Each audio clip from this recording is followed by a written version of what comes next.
Chapter 6. My arms fell loosely to my sides as I stared at him. Was he serious? That won't be necessary, I say, surprised to find my voice. Landon, Hestia, Benicio, everyone watched in stunned silence. They were rooted to their spots, as I was, momentarily forgetting Hestia's deceit. We were all too focused on Locksworth's startling request. A request that shamelessly tugged at my heartstrings. I'm certain we aren't mates, Alpha Locksworth. It wasn't a lie. As much as I wish I didn't, I already had one standing right across from me. Landon looked dumbfounded, green eyes wide open and mouth gaping as he looked between Locksworth and me. Then, slowly, his expression morphed into anger once he realized what Locksworth's request implied. Anger which I ignored. Locksworth's expression didn't change, not even with the growing hostility standing behind him.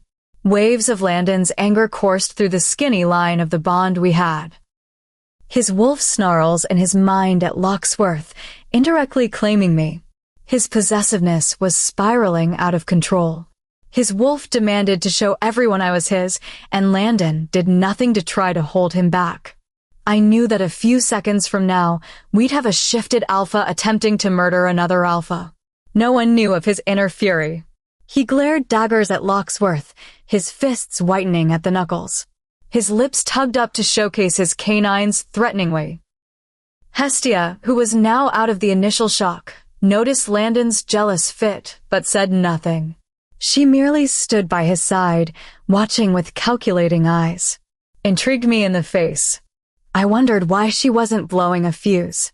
Seeing her husband act like this would have angered her, no doubt, but at the same time, Landon couldn't help it because of the mate bond. If I had known Hestia as well as I thought I did, she would have disregarded the mate bond excuse and still find her anger pointing at him.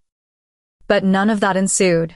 Strange enough, she was calm and collected. Not like the emotional mess I expected her to be. My focus returned to Locksworth. The fierce look of determination in his stormy eyes set deep in his features. His hand was still outstretched to me, waiting. His large hand was meant to hold mine. Waves of satisfaction rumbled from my wolf at the thought. She purred, nudging her head against mine in encouragement. She wanted to feel it as much as I did.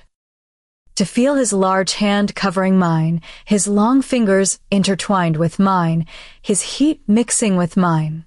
She wanted everything. Quickly, I shut out my bond with Noah. I was getting careless with the kind of emotions reaching him. He most likely caught a sense of what I was thinking. Embarrassingly enough, I knew he would have made this a big deal if he had known the effect Locksworth had on me. The effects were so confusing that I was confused. Their origin was so unclear and confusing that I knew that words probably wouldn't be enough to express them. It was like I was dying of thirst, and he was a tall glass of iced water just waiting to be chugged down. For the first time since meeting Locksworth, my wolf fell silent immediately and retreated into the back of my mind. She left me to figure this out myself. I just watched as she lay on her stomach, her head resting on her paws. Wow, do you already have a mate? Locksworth asked with a slight edge to his voice. His clouded eyes darkened, cold but intense, with scorching heat burning through me. I almost felt pressured under his scrutinizing gaze. A gaze that dared me to answer. The instinct that urged me to comfort him hit me. My fingers twitched to touch him, to soothe him of his tension. No words of threat were made, yet his gaze alone made me feel intimidated. This was who he was. The intimidatingly dangerous alpha that everyone swerved away from. He was the bloodlust alpha, Rizel Locksworth. I began to fully understand the weight of his title and its importance as ranking number 1. Meeting him now, I understood how he could control everyone around him like a pawn. His aura alone was enough to make the strongest of alphas submit. He was made up of overwhelming power. Power he knew how to use fully. My lips parted, but no words came out. For a second, I was far too taken with the depth of his cold eyes to respond appropriately. But I was quick to catch myself. Shaking myself out of my daze, I pressed my lips thinly. Landon, from the corner of my eyes, stiffened at the question. If I answered yes, his wolf would be satisfied, but his reputation would be tarnished. No one picks another over their true mate, but he did. It would undoubtedly cause problems for him. On the other hand, if I said no, his wolf would feel rejected, but his reputation would be saved. Sadly for him, I didn't consider his feelings. No, I don't. The air went thick. Landon's shoulders slumped, a look of pain over his expression. He turned away, hands tight and clenched. I didn't miss how my father glanced at me in shock. My mother just kept her gaze on Hestia, who had her head down. Did they genuinely believe I'd still acknowledge him as my mate? After everything that happened, I couldn't care less about his reputation. He didn't deserve the title of my mate, and I wouldn't give it to him. As far as I was concerned, he was just some alpha of a pack I had to be wary of. Not having an alliance with Nightwake meant we were more enemies than acquaintances. The answer seemed to please Locksworth. His initial tense expression relaxed as he once again raised his hand. Please. It came out as a breathy whisper fanning over my skin. I inhaled sharply, unable to resist the small shivers raking up my spine. A pleasurable moan from my chest, almost slipping if I hadn't caught myself. From the looks of everyone behind him, no one had heard what he said. Locksworth swallowed with the tip of his tongue darting out between his lips to wet them. His gaze dropped to mine as mine did to his. My heart pounded against my chest in anticipation.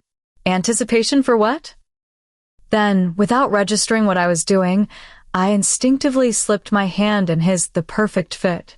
Tingles, sparks, everything electrifying ran through me the moment his skin touched mine. I felt my breath hitch at the overload of emotions hitting me all at once. The warmth slowly spread through my body from his hand. It felt so right that it was concerning. I almost swiped my hand back in surprise, but Locksworth's grip held me tight. He gently ran his thumb over my knuckles, gaze falling to our joined hands in what seemed like wonder. Wonder with a mix of awe. After a few seconds, he froze and almost immediately began to tug me toward the direction of the pool. He was rushing, seemingly afraid that I would disappear in thin air if I didn't do it right this instant. His steps were short but long, and I almost stumbled behind him to match his pace. Noah slammed against our bond, practically screaming at me to let him in. He was sensing danger. I knew he was going to ask me what the hell I was doing, but honestly, I didn't really know. My mind told me to pull away, but my body, soul, and instincts told me to get closer. To have him closer. Fuck, these hormones need to stop. Once we reached the start of the pool, he let go of my hand. I instantly missed his warmth against mine, but I would never admit it to him. I watched Locksworth lift the same hand he drew blood from and noticed it had already begun to heal. He reopened the wound by squeezing his fist tightly. Red drops of liquid spilled over his hand from the gaping wound. He looked unbothered, barely feeling the pain of sliced skin affect him. Dripping his bloody hand over the water, he watched as a few drops of his blood merged into the clearness of it. The dark red, sowing into the pool, slowly disappeared into nothingness. He looked at me expectantly, his eyes holding nothing but urgency and a mix of caution. With one last sigh, I gave him a hard look, trying to brush aside my clear attraction to him. I was acting totally irrational. It was pointless to try, I knew it was, but I felt the need to do it. Frustration penned up inside me at the realization. It's not going to work. I tell him, but really I tell myself. Locksworth says nothing as he steps aside, giving me room to stand over the pool. He acts as if he didn't hear me. Trying to recollect my disarray of thoughts and pounding heart, I briskly walk past him. I brush past him. I stop myself from making a noise of surprise and continue on my way like it didn't faze me. Looking at the sculpted statue of the moon goddess, I breathed out and sliced my palm with one of my extended claws. The small line I drew down, skin turning red from the blood spilling forth.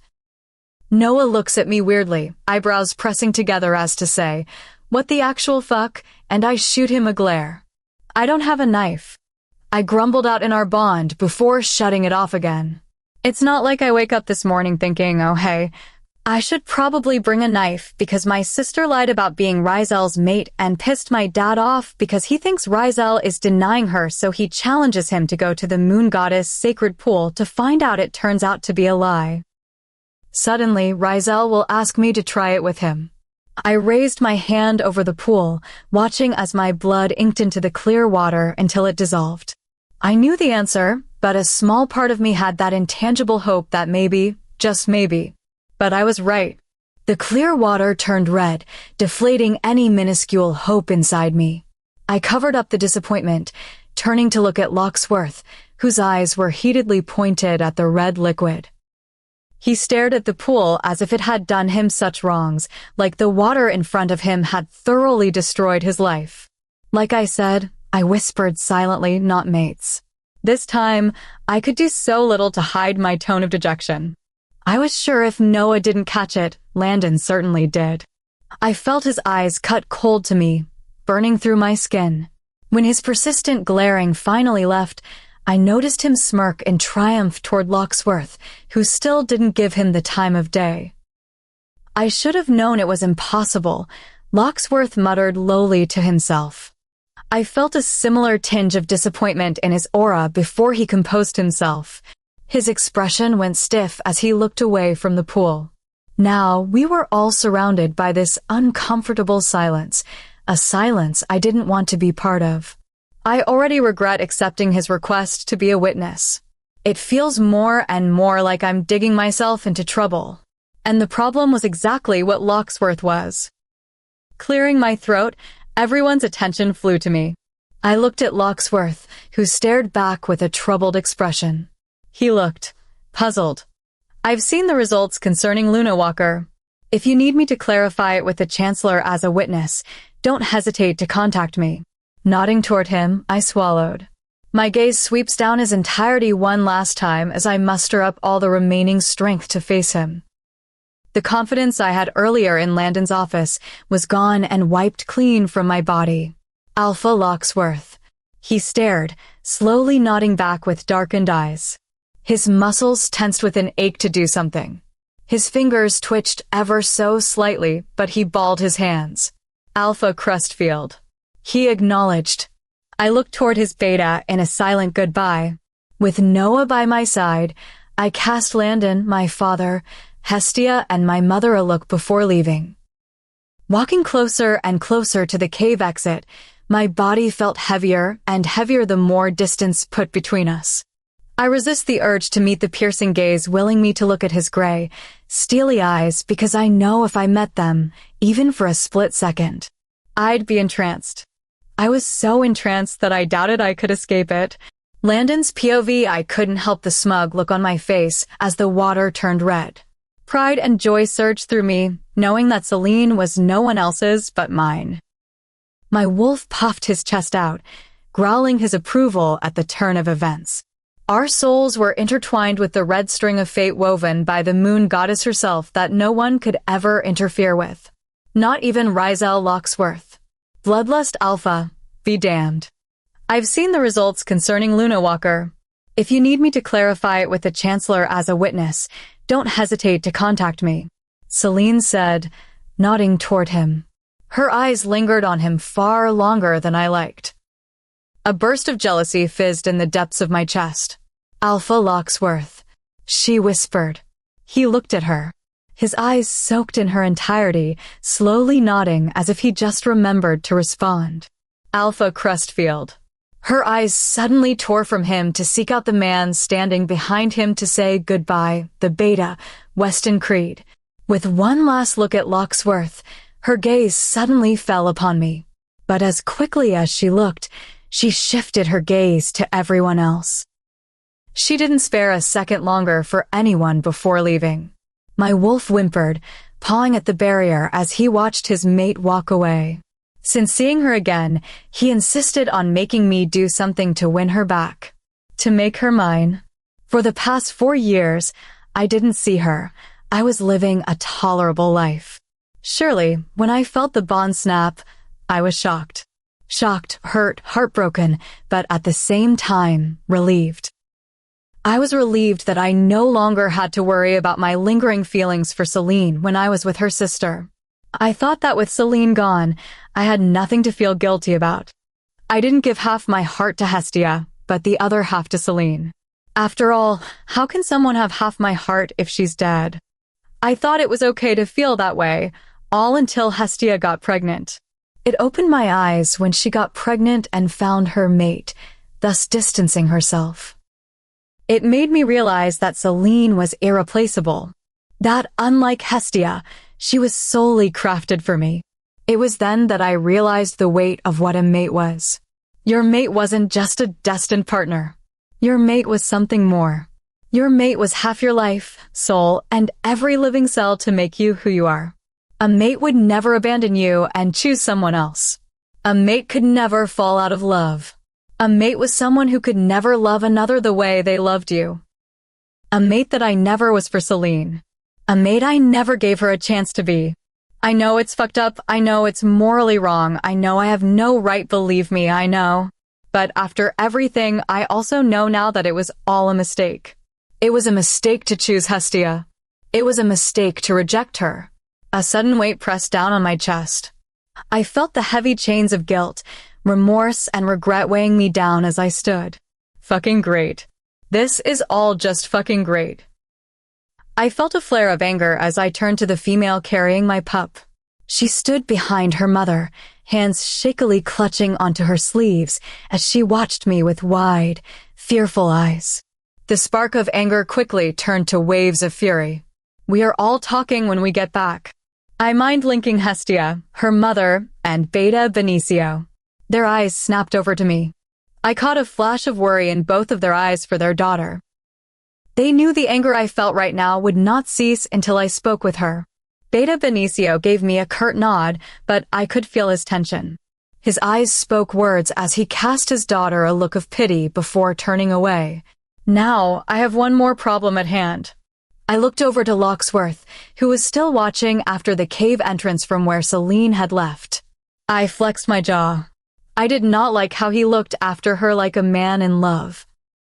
His ridiculous request to try the pool together had already put me in boiling water with my wolf. Clearing my throat, his gaze cut over to me.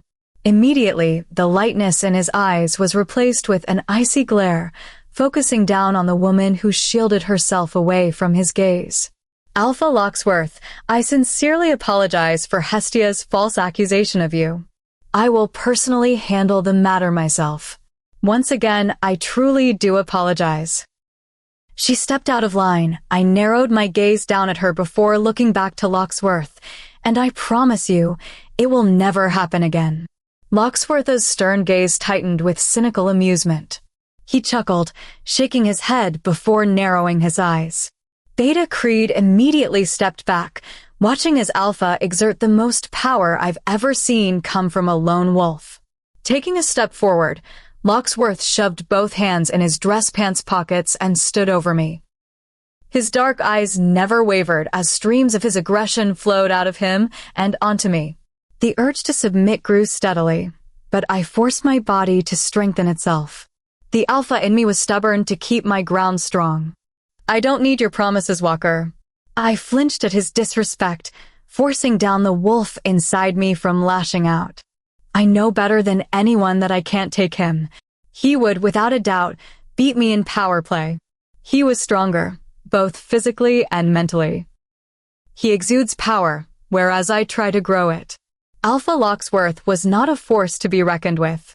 He could easily end someone's life with the snap of his fingers. Just make sure I never have to see that woman again. That episode of hers in front of the Chancellor cost me, Walker. You're lucky one good thing came out of this. His eyes softened briefly before the darkness in them returned at full force. It would do well to heed my advice. In fact, include her father. Because believe me, the next time I see either one of their faces, I won't be so civil. He glared one last time at Hestia and Beta Benicio before turning on his heel and striding out of the cave. Beta Creed followed behind him, but I saw the slight smirk on his face before turning. Fuming in my spot, I felt my fur bristle out and shake. The man was mocking me. He knew damn well I was holding myself back in order not to start a fight. Beta Benicio instantly came to my side, muttering apologies repeatedly, but I couldn't hear them. When we get back, I want every one of you in my office. I gritted out. No exceptions. They silently filtered out of the cave, leaving me the last person to leave. I watched them all enter our van, noting that Locksworth was already gone by the time we arrived. Needless to say, the ride back home was pure hell due to the anger rolling off of me. Any wrong movements and my small restraint over my wolf would snap and involve the one who put me in a bad mood. Everyone knew to go to my office when we returned to the territory. I had mind-linked everyone not to disturb us and continue their day, but I knew they sensed my inner anger. They all merely bowed their heads, unwilling to look me in the eyes for fear of my anger being directed at them. Somebody explained to me exactly what the fuck Locksworth was talking about. What about the Chancellor? I stared down at Hestia and Beta Benicio. Hestia rolled her eyes, glaring down at the floor as her father stayed silent. Sophie, her mother, shakily spoke up. Alpha Landon, don't you think this is a little too harsh? Hestia - little too harsh. I scoffed bitterly with eyes wide in disbelief. Your daughter, your Luna, my chosen mate, had publicly humiliated us. Me, the Alpha. Our pack. By claiming someone as her mate when he wasn't. By claiming Locksworth of all people. Tell me, what will the other packs think? What will our allies think? Do you believe them to be so kind-hearted as to overlook a scandal like this? A scandal involving the fucking bloodlust Alpha. Sophie cowered back, shaking as she forced her head to submit. Beta Benicio looked ready to pounce on me for yelling at his mate. His eyes switched back and forth from black to blue. The only thing holding him back was the fact that I was his Alpha. I took a deep breath, trying to calm myself, when Beta Benicio spoke through clenched teeth. His form was rigid, almost too stiff to even breathe. Alpha, don't worry. We'll fix this - fix. I laughed, throwing my head back. Fix how, Beta Benicio? You know what? Don't even say a word. I know for a fact it'll just be utter bullshit. But do tell me exactly what the hell Locksworth was talking about. Exactly what the hell did Hestia do 3 weeks ago when she claimed to have found her mate? Beta Benicio looked down at his daughter before meeting my gaze, wary. All traces of anger quickly switched to fear. As she and we went to the capital. Hestia was called for a meeting regarding her mate status, but then his gaze cut to the ground. We saw Alpha Locksworth with the Chancellor. They were with other Alphas, Alpha Foster, Alpha Hales, and Alpha Monterey. Hestia, she just stopped talking and immediately ran up to him. She said they were mates. I believed her, of course, but Alpha Locksworth had no idea what she was talking about. He just kept denying it. He swallowed nervously, and so she begged for him to take her. On her knees, in front of all the Alphas, including the Chancellor. Said she'd be a good mate. Said she never would have gotten with you had she known it was him. My wolf clawed out at me, demanding that I punish both of them right here, right now. They hid such an essential detail of her stumbling upon her mate. Hestia humiliated our pack and made it seem as though I forced her to form a bond with me, begging Locksworth to accept her, to boast. I looked to Hestia, who had a scowl on her face at her father's words. Though her face was full of contempt, I could feel the lingering fear underneath her skin. Have you no shame? You, my Luna, the Luna of the pack. You are carrying my child and the future Alpha. Does that mean anything to you? You begged on your knees for someone who isn't your mate? Do you have anything to say for yourself? I ask her, digging my nails into my skin as she looks up. Hestia narrowed her eyes at me, her dark blues against my greens. No. I laughed, stalking toward her in anger. She is a fool if she thinks I'll let this go. She stepped back, her tough facade cracking as she felt my energy surging forward. Tell me why you lied. Why you told everyone, even your father, that Locksworth was your mate. Hestia flinched at my alpha command. Although she held the title of Luna, she wasn't born to be one.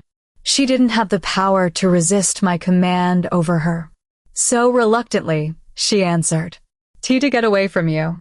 If I had him, no one would dare challenge me. No one would even think of objecting our separation if he was my mate. He'd take care of me for the rest of my life. I wanted to get away from all this responsibility." She hissed out, "I had enough. I don't want this baby.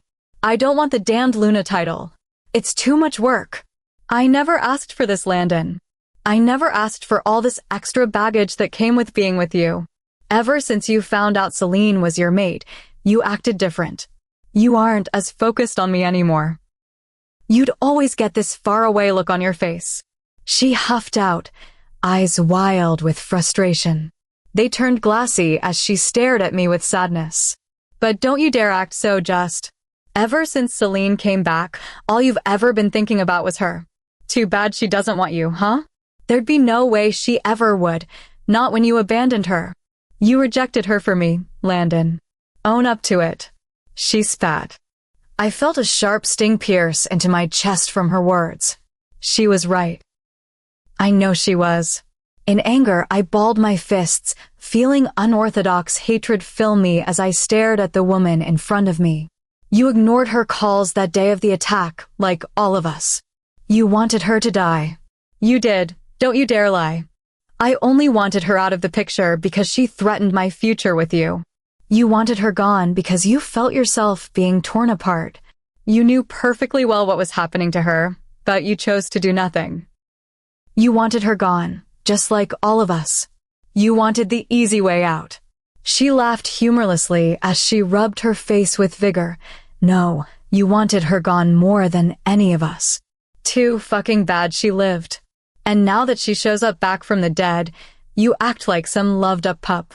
Admit it, you were glad that I found my mate when you saw her again. You were glad because you knew that the meeting we had today would be your chance to start over with her. You didn't even protest when we came up with the idea. You didn't mind getting with her in exchange with me getting Locksworth. You were practically jumping at the thought that you could get me off your hands regardless of who my mate was. You knew if I had my mate, I could go with him, and you could go with her. That there wouldn't be any loose ties. I gritted my teeth. Again, she was right. I did want Celine dead. I wanted her dead because of what she made me feel. What the bond made me feel, but then she came back. The initial betrayal I felt when Hestia found her mate instantly disappeared. I was glad Hestia found her mate because that meant a chance for me. It meant I could ease my way back into Celine's life. She would definitely give me the chance. She may be stubborn now, but I know she wants a mate. And I'm the only mate she has. She would still want me, no matter the past. You're right. I won't deny that. But how dare you say you didn't know what baggage would come from being with me? I told you the moment we started seeing each other, I was an alpha first, not a lover. And what?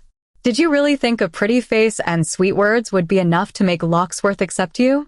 Did you think he'd take you in, allow you to claim him as yours falsely, and leave it at that? That he wouldn't bring you to the scared pool to prove to everyone the liar you are? That he'd take you in as his mate when you aren't? Hestia smirked despite the shaking of her body, with her tears spilling from her eyes. Worked for you, didn't it? It took everything inside me not to lunge at her. The only thing holding me back was that she had my pup. The moment it's born, I would punish her accordingly. I'd banish her and let the Dixons decide if they wanted to follow her out or not. But I wouldn't leave my child with her. I'd take my child and raise him or her with Celine. I would make her eat her words and more. The ultimate betrayal of the woman I once loved. Get out. All of you. Hestia glared, her voice shaking. Her wolf whimpered within her, and her eyes shifted fearfully between Hestia and me. Wiping her tears away, she croaked out, "Gladly." I watched as they all quickly filed out. The moment the door locked, I could hear distinct yelling outside. Beta Benicio was yelling at Hestia, to which Hestia yelled back incoherently. The only words I could make out were, "How could you have done this?" Coming from Benicio's end. I didn't care anymore. I was going to get what was mine. No matter what it took, I would get Celine back. We were mates, after all. There was no other ending but that for us. Celine, so I looked at Noah, who sat opposite me in the van. With my arms folded and my legs crossed, I raised a brow at him. Noah pressed his lips together, nodding awkwardly as he twiddled with his thumbs. "You and Locksworth, huh?" He whistled, fanning himself as he puffed out his cheeks. That sexual tension was just damn. Is it possible for someone to get pregnant from that? 'Cause if it is, I'm probably on the way. Gotta break the news to Malia, though. We'll be expecting our Celine and Rizal bun to come out of my oven soon. Gonna pop it right out. I almost choked. What? Noah rolled his eyes, leaning against his seat with an amused expression on his face. His whole body oozed playfulness. The kind of playfulness that made my wolf cover her ears with her paws. You two weren't just undressing each other with your eyes, you were practically dry humping. My mouth hung open and closed like a gaping fish. I didn't know how to respond. What he said was completely and utterly wrong. But was it? That was what my annoying conscience said in the back of my mind. "You dash," I said, pointing a menacing finger at him, "are being ridiculous." Noah hummed with a disbelieving look on his face.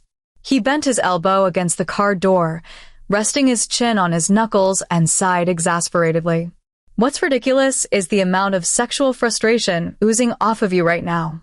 He smirked, seeing my face slowly flush. "It's off the charts. I bet I could roast marshmallows over your face from how much heat you're giving out right now." He rubbed his hands together for dramatic effect. "Shut up," I gritted out, hating that my thoughts were going haywire because of the man I was always told to stay away from. The man who had somehow managed to absorb my thoughts from the moment I laid my eyes on him. I thought about those captivating gray eyes searching for something, that husky voice seducing me into falling into his darkness, his soft touch igniting every cell in my body, his scent encasing me in a blanket of pure frenzy for more. I clenched my legs together as his face surfaced through my mind. That chiseled, annoyingly handsome face. Noah. Noah still heard his name. The air was thick with the heavy strain of my following few words. "We're going to the capital. I want you to go back to the pack and take care of everything for a few days." My gaze hardened as I looked out the window. Images of trees and the blue sky flashed by as we drove. The bittersweet silence hanging over us until I finished was soothing and calm. "I'm going to be a little busy with the interrogation." "Understood, Alpha." He paused. "Oh," I glanced over at him from the corner of my eye. A slow, deathly smile inches across his face. "Do have fun." I mirrored his expression.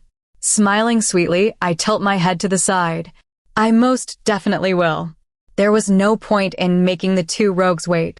Soon, I tell myself, soon, I'll get to see those faces twist into unimaginable pain.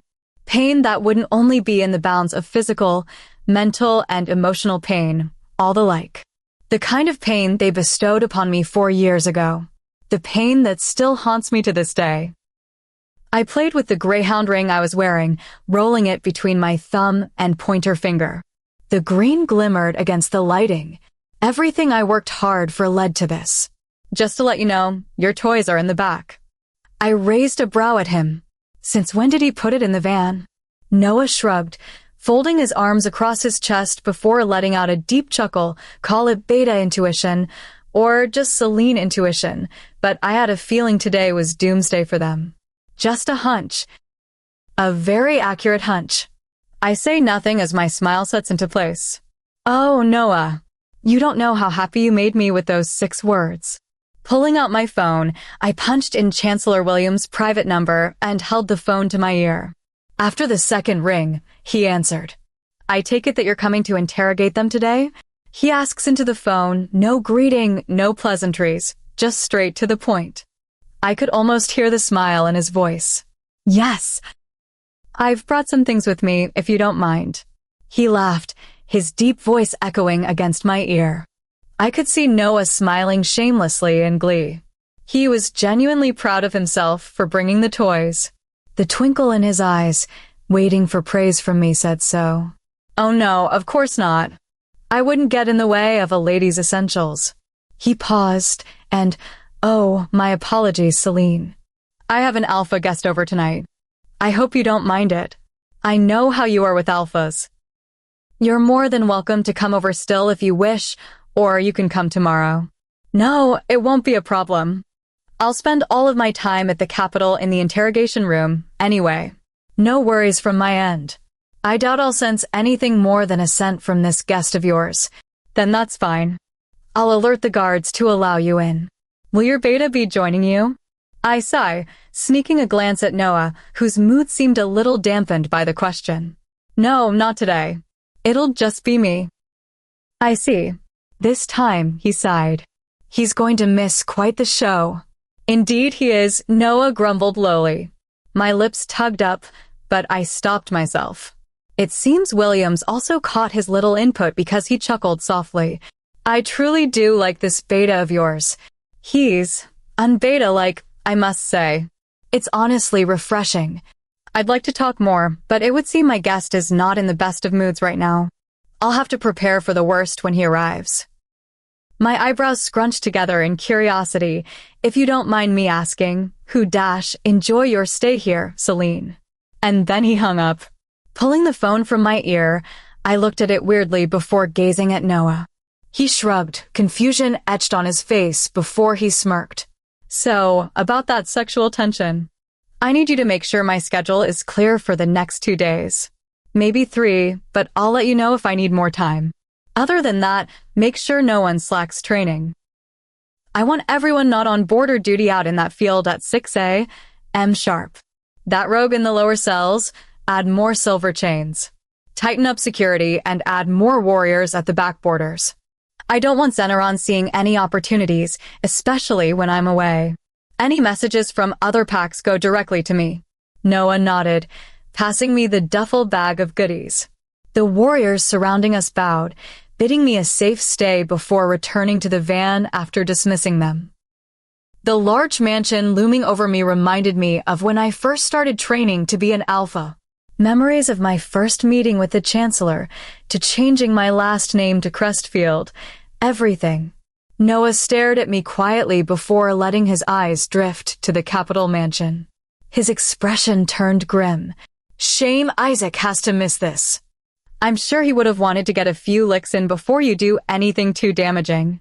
I smiled at the thought of Isaac. I was sure he was having fun taking his aggression out on the fresh meat. Though he was too aggressive during training, his lessons are the best you can get. It was better to know the reality of the harsh world of wolves than to idly stay inside, completely oblivious and unprepared for attacks. He didn't do easy training. It wasn't his style. I don't intend on doing much physical pain. Well, at least, not yet. I smirked, casting him a side glance. I was thinking of waiting it out for Isaac. I'm sure he'd appreciate the little gift. Noah quirked a brow with interest. Shifting his weight on his right leg, he turned his body to face me. Not physical, huh? So, I'm guessing you're planning on using the good mind break method. I nodded. Well, that sounds morbidly fun. Don't break them too much. You're still gonna need them. I don't intend to. I just want to give them a little taste is all. Noah smirked, holding my gaze before turning away with a shake. Did I ever tell you you'd make one good boogeyman monster? I think earning the title Hellhound is self-explanatory. We nuzzled heads with one last smile, and I watched him get in the van. Once they were out of sight, I walked up the patio steps of the mansion and rang the doorbell. Not a second went by when one of William's head maids opened the door. She kept her eyes low, bowing with her hands clasped at her stomach. She smiled softly when wearing a traditional black housekeeping uniform that reached her ankles. Alpha Crestfield, it's a pleasure to see you again. Chancellor Williams has informed me of your purpose for today's visit. Your room has been set up for your use. Please allow me to accompany you to the interrogation chambers. I nodded silently. She led me through the hallways I grew accustomed to seeing. Having frequent visits here for pack affairs, social dinners with his family, and occasional visits with Meredith, I learned the pathways of the mansion by heart. Walking at the pace the head maid, Opal, was leading, we walked down the secret passageways of the mansion. I remembered the first time I set foot in this place. I had serious Dracula vibes coming from here. Like any horror movie, the interrogation chambers were located at the lowest levels, much like the one I had in Greyhound territory. We walked down the dim, cobblestone stairs, only lit up by torches hanging from the ceiling. The walls were moist, and water dripped down the ceiling and onto the floor. Small puddles of water were everywhere. The first few cells we walked by were empty. It took us a good few feet down the chamber to reach the isolation area, the place where the rogues were being kept. Opal turned to me, a smile on her face as she bowed once again. They're strapped in silver chains on the chairs. They haven't been eating anything the prison guards have given them, so they're a little malnourished. Chancellor Williams bids you good luck. Her eyes met mine for a brief moment. I could see the mischief hidden in her gaze, as well as a good time. And then, without another word, she turned on her heel and walked past me.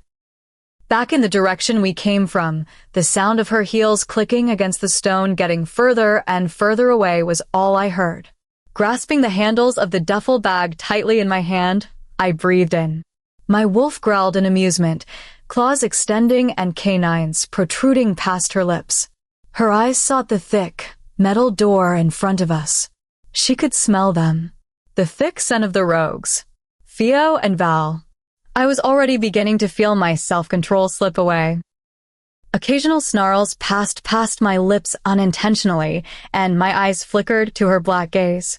Exhaling, I walked toward the door, placed my palm around the metal knob, and pulled. A smile stretched across my face at the sight that greeted me. Well, isn't this just delightful? I hummed to myself, ignoring the muffled screams and growls of hatred being directed toward me. Walking around Theo, who was strapped into a metal chair with her wrists and ankles bound with silver, I looked at her curly head. Or should I say, Val? Chancellor Williams truly did leave them to me. They weren't touched. From what I can see, the only damage done was their refusal to eat. They looked terrible. They looked a little skinny, eyes sunken with bags under them. They also probably weren't sleeping. I doubt they could with those gags in their mouths. Still humming a soft tune, I walked over to the metal table Chancellor Williams so gracefully left for me. Of course, it was empty. He knew I liked to use my own things. Dropping the duffel bag on the table, I unzipped it and slowly took everything out. I saw how Theo and Val looked at me in curiosity and fear. I guess they didn't recognize me yet. You know, this isn't how I envisioned we'd all meet again. I say, putting down the 2 flasks of wolfsbane on the counter. I rummaged deeper into the bag and let out a small, when I found the melted silver I specifically ordered for them. Lifting my eyes to the 2 rogues who stared at me in pure hatred, I couldn't help the smile on my face. I thought I'd have you at my territory. I sighed, lifting up the silver claws attached to a glove. Usually, it was just metal, but I had Noah coat them in silver for special use. I didn't miss the way Theo's eyes widened. Seems like my plan's already working. Of course, these toys of mine wouldn't be used today.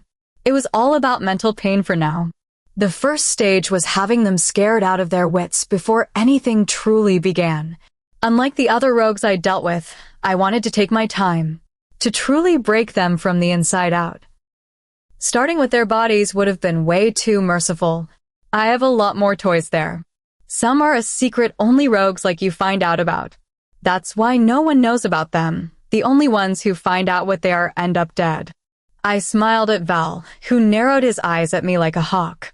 Taking out a silver choker that tightens when resistance is indicated after activation, I spun it around my finger. A mocking grin full-blown over my face. And they call me heartless. I couldn't help but taunt them with the exact words I heard them say. Theo flinched, slowly realizing who I was from my words. Her eyes grew frantic, disbelief and fear basking in her pretty little marble eyes.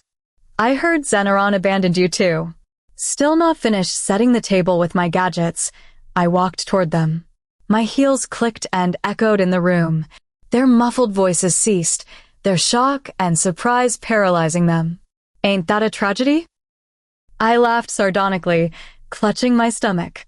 With a pleased smile, I leaned over Theo and pulled out the gag from her mouth. She coughed, saliva dripping down her lips as she glared at me. You fucking whore, she screamed, thrashing out in her seat. I scat at her, shaking my head in disapproval as I watched her skin marred in burns. Soon, the smell of burning skin began to fill the room. I wrinkled my nose in distaste. The more she moved against the restraints, the more burns she got around her wrists. Oh, sweetheart, I wouldn't do that if I were you. Silver doesn't heal that quickly. I give her a look. Now, I don't want to hurt you. Well, I shrugged. Not yet. I have a few questions, you see. Pulling the chair from the metal table, I scraped the legs against the ground and watched her cringe at the sound. Setting it right in front of her, I took a seat. What does Zeneron want from Nightwake? Theo stopped moving. Her skin paled around her face. Darting her gaze to Val, who was right behind me, she swallowed. I don't know what your dash, oh please, if Draxon didn't yap like those typical movie villains, I wouldn't have heard you. But alas, I leaned toward her face, grasping her oily locks and tightened my hold. She screeched out in pain as I tugged her scalp toward me. He did. I let go of her hair. She moved away, pressing her back against the chair to get as much distance from me as possible. Val was growling, moving so frantically in his seat that I just had to turn over my shoulder. My eyes widened in realization. He was mid-shifting, but the silver around him restrained him from getting out. His wolf bared his canines at me, and slowly I smiled. Oh, this gets better and better. I pushed my seat back, stepping away from Theo and focused on Val instead. I walked toward him like a predator, letting my eyes see his vital points and weaknesses. He was a strong wolf. Physically. Mentally? I'm not so sure. Theo screamed, pushing herself harder against her seat when she realized what I was doing. Oh my, I say, a laugh pulling from my lips. I point a finger at Val before turning on my heel to point at her with a look of astonishment. You two are mates. Now that's adorable. I walked around Val and stood behind him. Wrapping my arms around his neck, I smirked, seeing Theo's rage and jealousy at her mate being touched. Her wolf was peeking out, skin slowly overcame with fur. But also, I trailed my finger down his cheek, very convenient. Val hissed in disgust, trying to move away from my touch, but I held him here. My hands forced his head still. My wolf hated touching another male, but she knew this was part of the interrogation process. She hated any male touch, including Landon's. All except, I shook my head, tearing my focus away from that man and looked at Theo. My smirk was still in place as I tauntingly trailed my hands over his chest. I could feel his breathing quicken, clearly frazzled by the sudden invasion of his personal space. You bitch! Theo screamed, tears beginning to pour down her face as she went still in her chair. I pout, resting my chin on the crown of Val's head. I guess the mate bond does this kind of stuff to you, especially when you're deeply involved. I prefer the term wolf, but I guess that works too. I pull away from Val and lean against the table. I have to hand it to you, he's quite the eye candy. Goddess blessed you with this one. I say, looking over to Val in my best I want to jump his bones look. Mind you, this is coming from a certified virgin. Goddess knows I look ridiculous, but I pretend to see someone else completely different. Someone who had gray eyes instead of his mucky brown ones. Ugh, even when I'm trying to break people mentally, I'm still thinking of him. It would be a shame if someone were to take him. Theo's cold gaze snapped at me as she narrowed her eyes into slits. I'm sure you heard. I'm mateless, and oh, is it so lonely. I crave lots of attention. I say with a nod. I begin to walk toward her again. My steps are deliberately slow as I lean close to her face. Affection, hugs, kisses. I smirk, twisting a lock of her hair around my finger. Sex. And that's when she tried to bite me. I pulled away before she could even get close enough to do it. With my chuckles echoing in the room, I head to the bag and pull out my own customary muzzle that attaches to the inside of her jaw. Her eyes widen as she begins to dig her heels against the floor. All her attempts to move away are futile. The chairs are bolted to the ground. Even with werewolf strength, she wouldn't be able to move it. Val, who takes notice of what I'm holding, also begins to panic.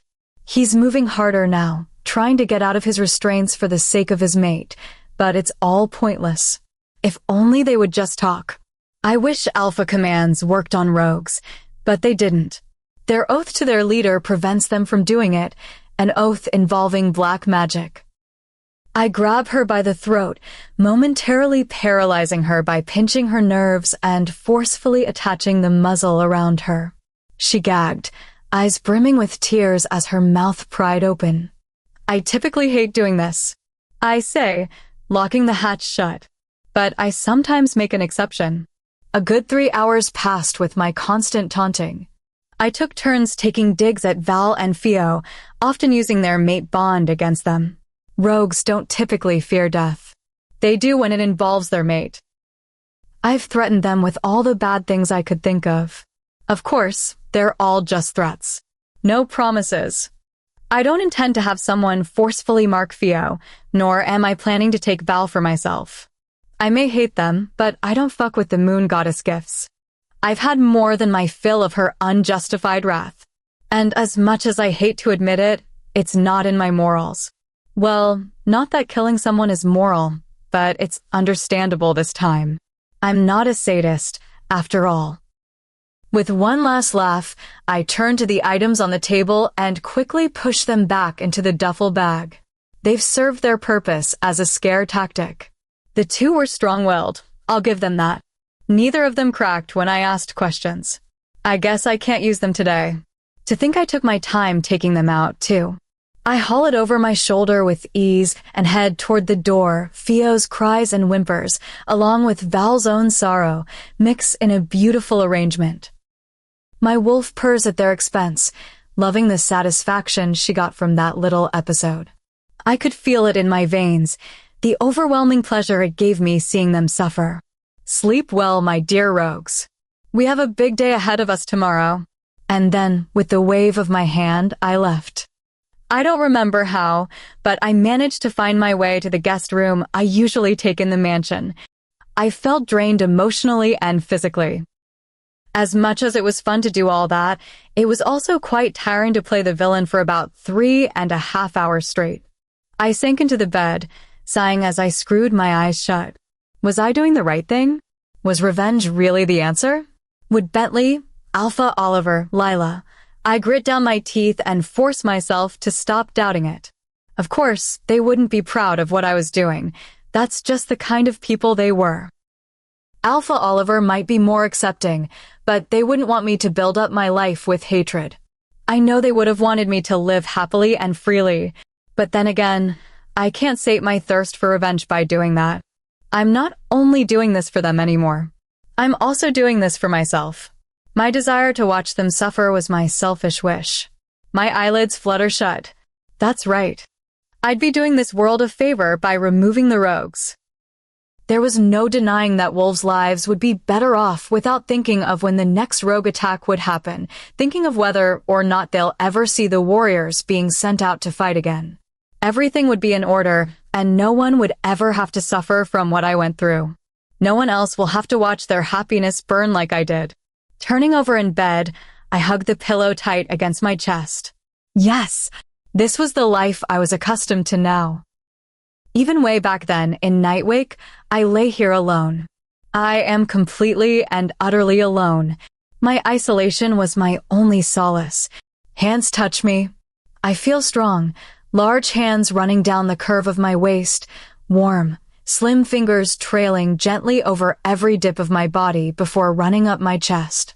I feel my breathing quicken, my back arching up in pleasure as his hands glide up my bare thigh. He played me like a puppet, controlling every one of my movements with the flick of his fingers. They caressed everything, the skin just above my hip, the smoothness of my back, the swell of my chest. They leave lingering trails of heat wherever they go. And then I suddenly feel my lips that graze over the skin of my neck, his warm, moist breath fanning over my flesh as he kisses up my jaw. I stop breathing when his hands slide up my nightgown. Their intent is evident when he brushes the pads of his fingers over the waistband of my underwear. He groans low in his throat. A sexy, deep rumble that made me clench my legs in desire.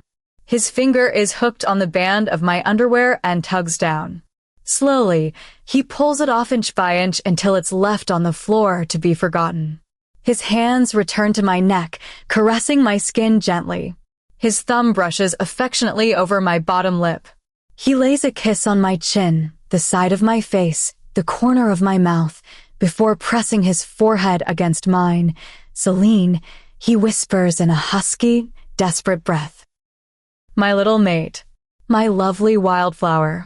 His lips hover over mine, and I find my hands curling around his neck, urging him to lower himself. My fingers wove into his thick hair, pulling at it for him to understand what I wanted. For him to understand I want a kiss. But he doesn't. Soon, my love. Soon. My gaze connects with his gray ones, and then my eyes snap open. I'm breathing harshly, my body coated in sweat, as I look around in confusion. I'm still in bed. I groan loudly, burying my flushed face in my hands. I can't believe this. I'm a pervert. I'm sexually frustrated, like Noah says. All because of that damned alpha. Yanking the covers off me, I walk over to the closet and change into a nightgown I wore when I visited. The rogue scent was all over my clothes, and I was beginning to feel sick from it. Looking through the closet, I realize I only have one nightgown. The same fucking nightgown in that vivid dream. My face went hot just thinking about it. I couldn't go on like this. I needed to take a walk and get some fresh air. After a quick shower, I walked out of my room, closing the door quietly behind me. I knew everyone was probably asleep at this point. The moon was out, and the lights in the mansion were shut, all except the lamps that hung in hallways. I sighed, rubbing my arms up and down as I walked down the stairs. I've never experienced this before. Why was I so taken with him? It feels like he's a curse now. I can't even utter his name without thinking of him so deeply. But he had to have felt the same. Why else would he ask me to take the test? Was it to prove to everyone that the sacred pool wasn't defective? To prove to everyone that it was accurate and in no way tampered with? How could you even tamper with a sacred pool? With an exasperated groan, I walked out to the backyard. A large rose garden was near the pond in the center of the territory. Chancellor William's mate liked gardening. I frown. The last time I gardened was when I stayed at Duskfall. I hadn't touched a flower since that day. Not when I remember the roses Bentley loved coated in his own blood. The memory made me shudder as I shut my eyes. Staring at the moon above me, judging me for all I've done and will do, I wondered what the moon goddess thought of me. On one hand, I hated her. Hated her for all the suffering she's put me through. I hated her for the mate she so-called blessed me with. But at the same time, a small part of me was thankful for her. Thankful for the chance to meet the people I did. I truly believed that regardless of whether or not I was at Duskfall, the rogues would still have attacked. At Duskfall, I learned the true meaning of happiness, even though it was taken from me. I got a taste of what family meant in a way more than a simple word. Even if I had to relieve all that pain, I would do it all over again if it meant meeting them. They gave me a new start, a new sense of living, and I wouldn't replace it for anything. Please give me all the pain in the world, but I still wouldn't exchange that privilege for anything else. I thinned my lips together, turning to look at the small pond just beyond where I stood. The glistening reflection of the moon shines from its surface. It was tranquil under the moonlight. A wave of calm soothed me, but it seemed even that would be stripped away from me too quickly. A sudden chill came over me. I felt eyes on me, a chilling gaze that tore into my entirety. Quickly, my head turned in caution. Whatever the hell was here with me had a strong presence. My eyes whipped around frantically, trying to find the source of my discomfort. When I did, I felt myself freeze. A large, black wolf with red marble eyes stared at me from a few feet. Before I could even register what was happening, I was taken down onto the ground.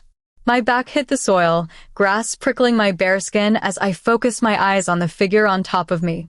Instead of a large black wolf, I felt my body tense at the feel of warm skin pressing against mine. I looked down, startled to find taut skin trailing up from where I looked. Waist, chest, shoulders. My gaze kept traveling up. Neck, jaw, lips, nose. My lips parted in shock as my eyes connected with his gray ones. The word passing through my lips came out as a breathless whisper as my wolf howled in excitement. Rizel. Chapter 7 Rizel POV 3 weeks prior. You're my mate. I tore my attention from Chancellor Williams, who was informing me of the latest rogue sightings, to the blonde striding toward us. Walking with a confident bounce in her steps, I was almost surprised to see the underlying nervousness and fear under her poised exterior. Dressed in a vibrant yellow sundress, with her hair tied up in a high ponytail, she stopped right in front of Williams and me. It took me a moment to realize that this woman was of Luna status, not because of her aura but because of the mark on her neck. An alpha had a marking larger than an average wolf's. It took up almost the whole side of his partner's neck, depending on how deep he marked her. Even with her seemingly bold and assertive attitude, her presence wasn't much to dwell on. She didn't possess that spark that would have blatantly announced her as a Luna just from first glance. If it wasn't for the mark, I probably wouldn't have noticed. I would have assumed she was just another she-wolf. I guess she didn't have the proper training as Luna or that she was newly given the position. No alpha female would have such little presence if that wasn't the case. The man jogging to catch up from behind her was obviously the beta. He was a tall, burly fellow with muscles rivaling most betas of the current packs. My own is an exception, of course. There'd be no way I'd chosen Weston Creed to be my beta had he been of average standard. Best friend or not. Shifting my weight to my right foot, I dropped the hand I was gesturing with to my side and cocked a brow. My eyes traveled down and settled on the skin of her neck once again. The obvious inking of her flesh and 2 puncture wounds the size of canines told me and everyone else around us that she was mated and claimed. What kind of nonsense is this woman spouting? Maybe the alpha she was currently involved with chose her because he didn't find his mate. The alpha will surely find himself some trouble now that she found her mate and he's another alpha. The 5 of us stood there in silence. 4 of the men here were all alphas, excluding Williams. And 3 out of 4 of them were currently mateless. Well, both of them were. I was permanently mateless. Alpha Foster and I were not among the candidates. I look over to Alpha Hales and Alpha Monterey. Both of their expressions were confused and unsure before turning to each other. I buried my hands in my pockets and turned my body in the direction of the other men to see just who the hell this woman was talking to. My wolf was already irked by her interruption, but out of respect for the alpha mate of this woman, I restrained my growls. Unlike other alphas I've come across, I could somewhat tolerate them. Rizel dash, my head whipped in her direction. The growl I've been meaning to restrain slipping and cutting her off immediately. Her eyes widened, and the fear she tried concealing instantaneously began to roll off of her. Not that my wolf nor I necessarily cared. My wolf hated the woman calling us so carelessly without the proper title. She had no right to. Hell, no one called me by my first name. Not even my own pack, regardless of the tradition. My body tightened with my fists clenched at my sides.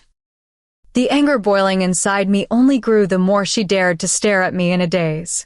Who are you? I asked a lot more harsher than I intended. She looked taken aback, like she didn't expect me to respond like that, as if she expected something completely different. Did this woman not know proper etiquette? Did her Luna instincts not warn her off? To call upon an alpha she wasn't familiar with, without a title and using their first name, was disrespectful. Not to mention, completely fucking stupid. I was sure by now everyone knew of my bad temper. I narrowed my gaze at the girl in front of me. It was common sense. I am Hestia. Hestia W. Dixon of Night Wake. She blubbered quietly. Her head tipped down in submission, which, in turn, made me frown. A weak-willed Luna served as a liability. Same as a weak-willed Alpha.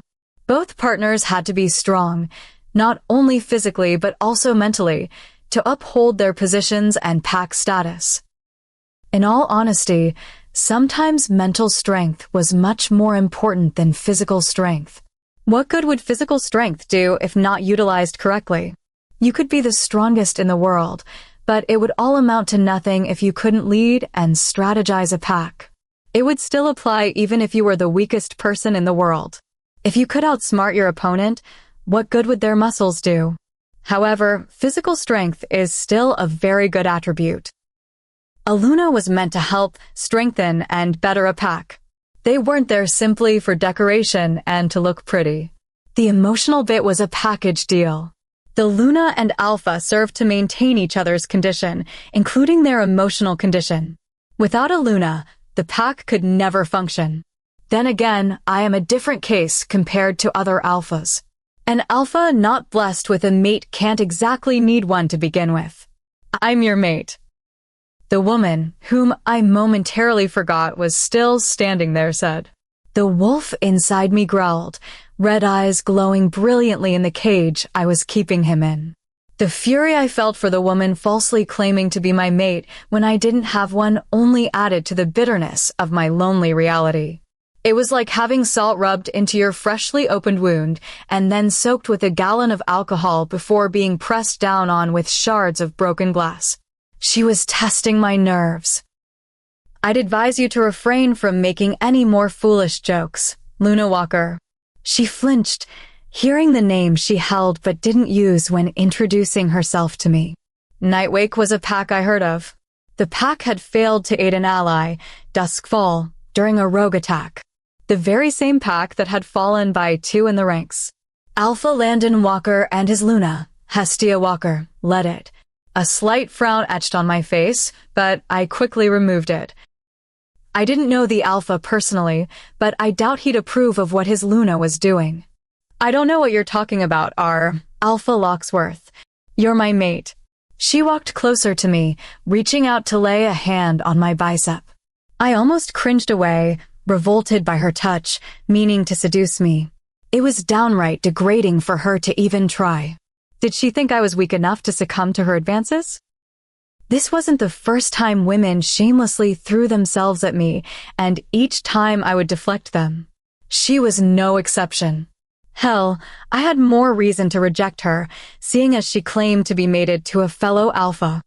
I had no interest in the act of self-indulgence, nor did I want to give any of them a reason to think they could form some type of relationship with me. My concern and only concern is my pack. Sex was just a trivial thing I could live without. I've been doing so for years, and I have no plans to change anything now. I hastily pull back from her, my wolf beginning to surface, but the interference of Williams prevents me from going berserk. Alpha Locksworth, calm down. Rein in your wolf, and we will solve this matter peacefully. He tried to reason. He knew not to touch me.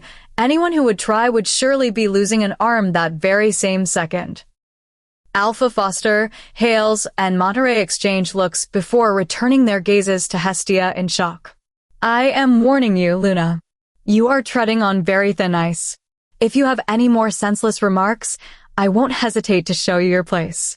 My voice was deeper than usual, my wolf already taking half of the control from me. He was hellbent on showing her that her thoughtless claims weren't something that could be overlooked. He found it insulting, humiliating, disgraceful, and so on. Her claim on me was also seen as a threat. By claiming me, she was also claiming the title of my alpha female. Even without having one, I felt a need to defend it. The primal part of me urged me to. But you're my mate. She whimpered out, tears beginning to spill down her cheeks. I roll my eyes. Did she believe I was one to fall weak to tears?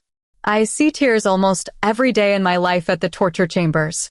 Grown-ass men crying and begging for their lives. As if I couldn't handle the sight of a mere female crying. A conniving one at that. I've seen dead rogues with acting skills better than that. I see perfectly well through her little act, but it would seem that my associates couldn't. I sense their emotions of pity being directed toward her. Pity that they basically said they believed her. Chancellor Williams was not part of the bunch. I was certain he saw through her as well. Suddenly, Hestia gets down on her knees, clutching onto my legs with her arms. Her hold around me is tight, almost suffocating like a leech. I'm tempted to just walk away and let her fall on her face, but the beta behind her makes his move. He glared down at me, a wolf taking over, with his body all tense from anger. My wolf did not like this one bit. He saw a challenge that was just begging to be taken up. I have to remind myself that Chancellor Williams will not be happy. Though I don't answer to anyone, I do respect the man. Hestia, get up, this is not fitting for you. He ushers, trying to grab her arm from around my legs, but she nudges away from his grasp. I feel a vein pop from my temple, my frustration already blackening out all my logical thinking. It takes her 1 second before she looks back up at me. Please, darling. I can be a good mate. I wouldn't have been with Landon had I known you were here all along. We can make this work, please. Please give us a chance. She begged, the desperation clear in her tone. Although her acting was terrible, I knew her desperation to be my mate was true. For whatever reason, she was dead set on becoming mine. Some other mateless alphas might have taken the bait, but I know better than that. The moon goddess could hold a serious grudge.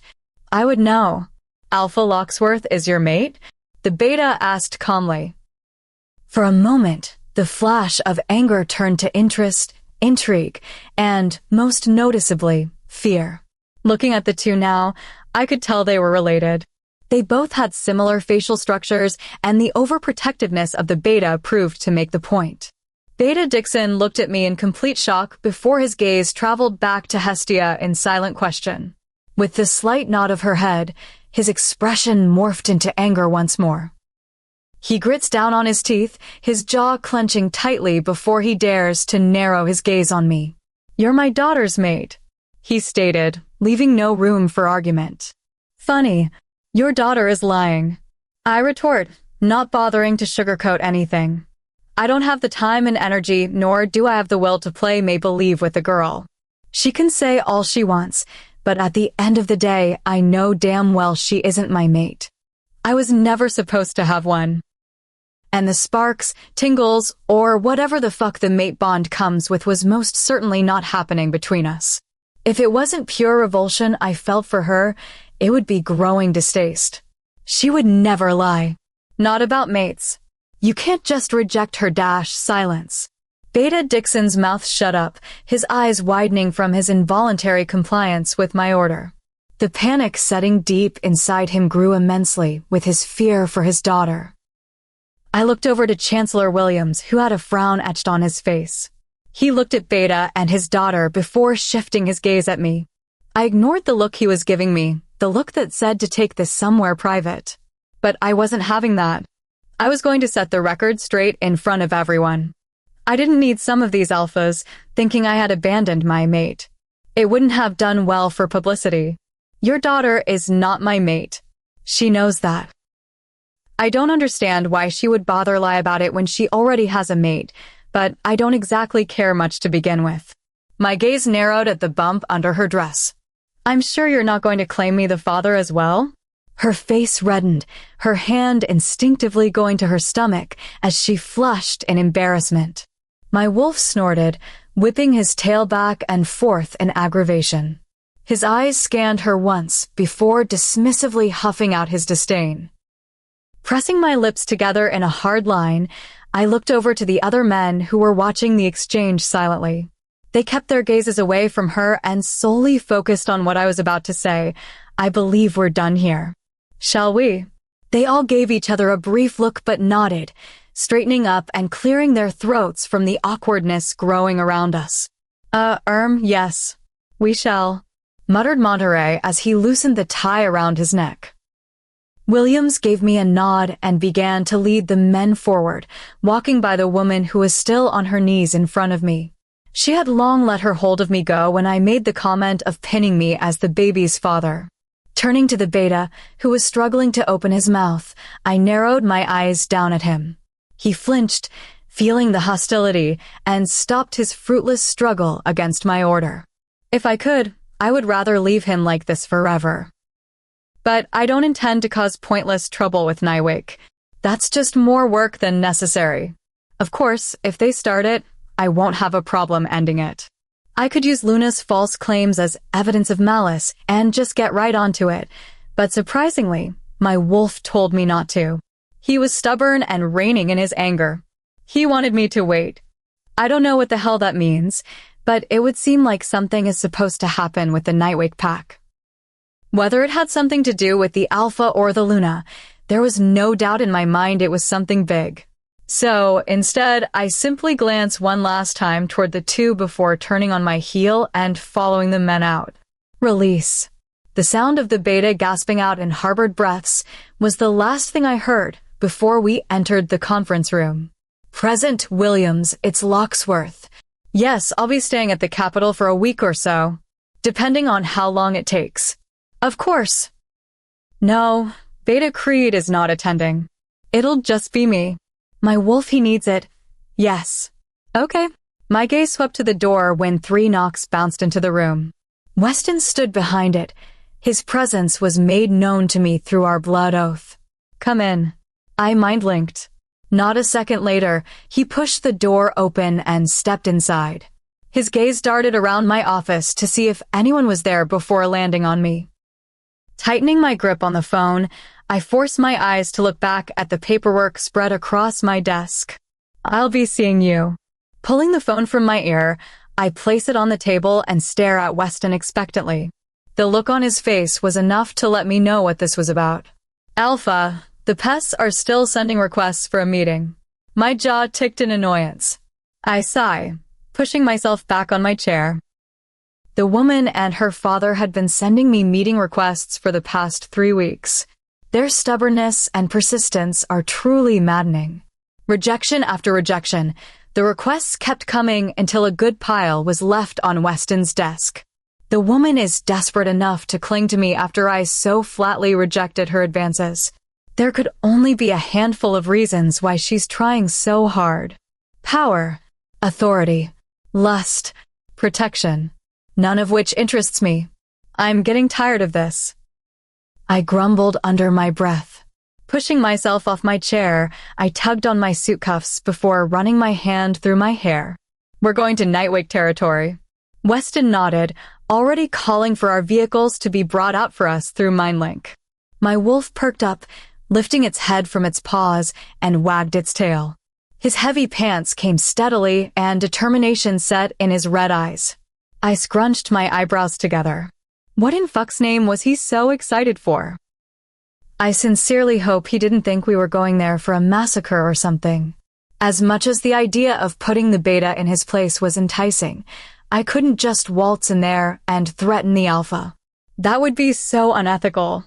But did I really care all that much about ethics? Not really, I suppose. Understood. Alpha. Weston turned on his heel and pulled the door open. Striding out, the warriors posted outside simultaneously bowed their heads in submission. None raised their heads until we walked by and left them all behind. With every step I took outside, I felt this growing need gnawing inside me. There was this weird sensation bursting from my chest. Excitement, anxiety, desperation. Everything came from my wolf. His internal struggle clouded my own judgment. With a frustrated sigh, Weston slides open the SUV door. I get in, feeling the seat dip when I press my weight on it. I don't say it out loud, but I know for a fact that whatever direction this meeting takes, it'll be for the worse. Do you think she's doing it for the clout? I raise a brow at Weston. Already 40 minutes into the car ride, and all he's been doing is trying to educate me about the art of teenage slang. I breathe out through my nose and lean against my seat. My head falls to the headrest of the cushion. If what you're asking me is if I believe she's doing this for the sake of ranking, then yes. Yes and no. The ranking is a bonus. She's doing this for a completely different reason. My thoughts went back to Hestia. I felt myself get angry. I've never been this angry with someone trying to lay claim on me before. Granted, no she-wolf was ever stupid enough to do it more than once, but the ones that wanted to form a relationship with me never brought out such intense dislike from my wolf. This situation felt entirely different, as if I had someone to save myself for. Stupid as it sounds. The exact reason, I'm not so sure of. Weston nodded, looking out the window with a slight frown on his face. He chewed on his gums and thought before opening his mouth. The moon goddess sure does have it out for you, huh? He glances over at me but quickly averts his gaze, adding salt to the wounds by throwing these women at you. She's a vicious thing. A vicious thing my ancestors shouldn't have fucked around with. I snapped, grabbing my suit jacket and pulling it off. Just thinking of the deity overwhelmed me with a cluster of rival emotions. Part anger and part self-pity. If drowning myself in sorrow for almost my entire life wasn't enough, I guess the moon goddess saw it fit to pin a batshit crazy wolf hellbent on making me her mate. Drawing out a long breath, I let my body relax its tense muscles. How much further are we? Not much. Nightwake's borders are just up this hill, Weston mumbled, peering out the tinted windows. Sure enough, the further up the hill we went, the more I began to catch sight of a large house. No doubt the Alpha's mansion, if the big Nightwake crest flag wasn't a dead giveaway. The presence of their pack members filtered through my body. It was decent. Decent enough not to fall to 8th place in the rankings, but not good enough to go before 5th. The van made a sudden stop just behind a similar SUV belonging to another Alpha. Narrowing my eyes, I took note of the symbol on the doors. No way, Weston mumbled, pressing his face closer to the glass. He curved his hands over his eyes, trying hard to squint. Is that the Greyhound insignia? My eyebrows shot up. Greyhound was here? My thoughts wandered over to the identity of Alpha Celine Crestfield, the adoptive daughter of Meredith Crestfield. She was a mysterious one. Most didn't even know her first name, but being ranked 1 doesn't happen by luck. Still, even with my prestigious information team, there wasn't much I could gather. Meredith Crestfield was not to be taken lightly. She strayed away from social events, didn't get involved in other packs, and was solely focused on her own pack. Kind of like me. Some say she's as sweet as honey. Others say she's worse than the devil. I felt a slight smirk tug up my lips. If by chance the Alpha had personally come here, it would seem like my attendance at this meeting wasn't so pointless now. Getting a look firsthand at this notorious she-wolf would serve me well. Sliding the van door open, I stepped out. The soil and gravel released a satisfying crunch under my shoes. Immediately, all the wolves that were outside bowed their heads. My wolf's presence alone, even without intentionally releasing my dominance, was enough to alert them of the dangers my wolf and I possess. It was pin-drop silent. I walked on, surprised that the Alpha wasn't here to greet me and, admittedly, a little irked at the fact. So much for pleasantries. Weston, who had asked for directions, soon walked by my side with his hands clasped behind him. The man he had asked directions for had directed us to go to the large building. Said that the Alpha's office was on the 2nd floor. The warriors we had brought with us stayed behind, safeguarding the van and watching out for possible attackers. Do you think the Hellhound is pretty? My eyes cut coldly to Weston, who immediately slapped a hand over his mouth as if he had said it out loud. A slight snarl slipped through my lips, but I managed to rein in its weight. He flinched, submitting with his head down out of instinct before casting me a strange look. A look that questioned me about my defensive reaction. I couldn't understand it myself. My wolf's emotions surged forward, and vicious growls left him. His fur was ruffled, and his body posture was predatory. His eyes were narrowed, and his tail and ears were up in alertness to the threat. Threat? Was Weston a threat? Thankfully, I was quite good at keeping a straight face because surely, on the inside, I was confused as fuck. There was no killing intent in Weston, so why in the goddess name was he acting so defensive? My wolf was not only acting completely out of character, but now he was trying to attack my pack members too. My own beta? I frowned and mentally tightened my hold on him. He thrashed around, growling louder with resistance, but I kept him down.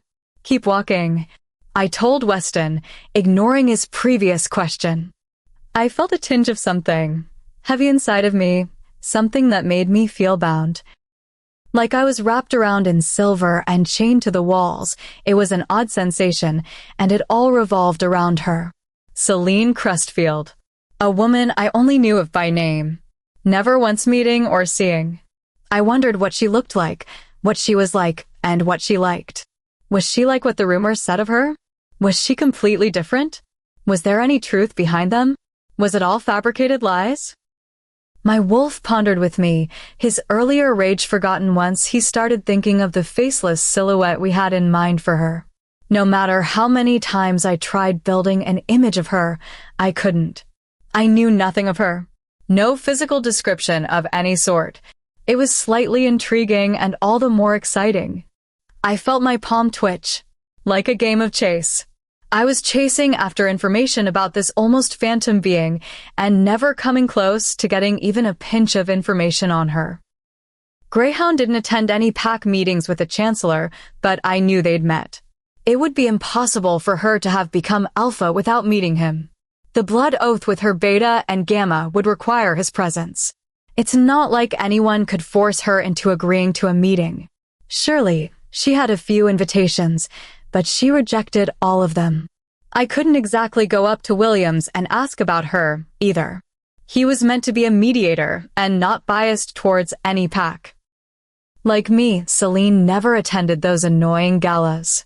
The galas only served to flaunt the pack's riches through luxury goods and designer clothing. The very same one where alphas would survey competition and plot some new scheme all at the same time of shaking hands and making pleasantries. That superficial life is not for me.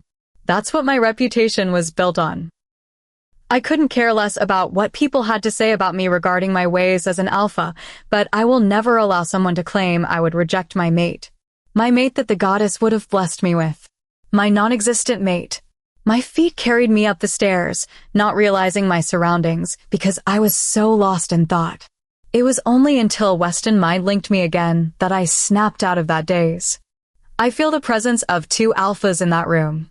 Weston's gaze caught mine. His eyes darkened as he stared down at the door. I believe it's her. It definitely was. My instincts told me so. I breathed in. Just a few feet from the door, I could already feel the power of two alphas.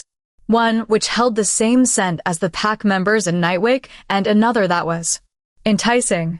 I breathed in once more. Greedily, I wanted to wrap myself around this intoxicating scent forever. My chest felt hot, a burning desire coursing through me as my wolf bounced around. He barked, tail wagging feverishly as he stared down at the door with an overwhelming sense of urgency. My finger itched to tear open this door and see the one causing such a reaction from me. The ache forming in my chest bid me to. The closer we walked, the more audible the voices got. As a werewolf, our hearing is enhanced only if we intend it to be. If our sensitive ears were activated all the time, it would be a bitch to live every day. Rest assured that seeing him again won't change anything. Now, if you'll excuse me, I have much more important things to attend to. I felt a shiver run down me from that soft yet hard, polite but sharp, unrefined but dignified tone of her voice. My wolf whined, already impatient to see what was going on inside. I, too, was losing all sense of reason when I suddenly found my hand wrapped around the doorknob and pulled open the door. A gush of her scent hit me square in the face. The pleasurable shivers rolling through me made my knees feel weak. My eyes filtered around the room to find the source, and I immediately zeroed in on the petite frame of a woman in front of me. I stiffen. Surprised, pale blue eyes pierce into me with no intention of letting go.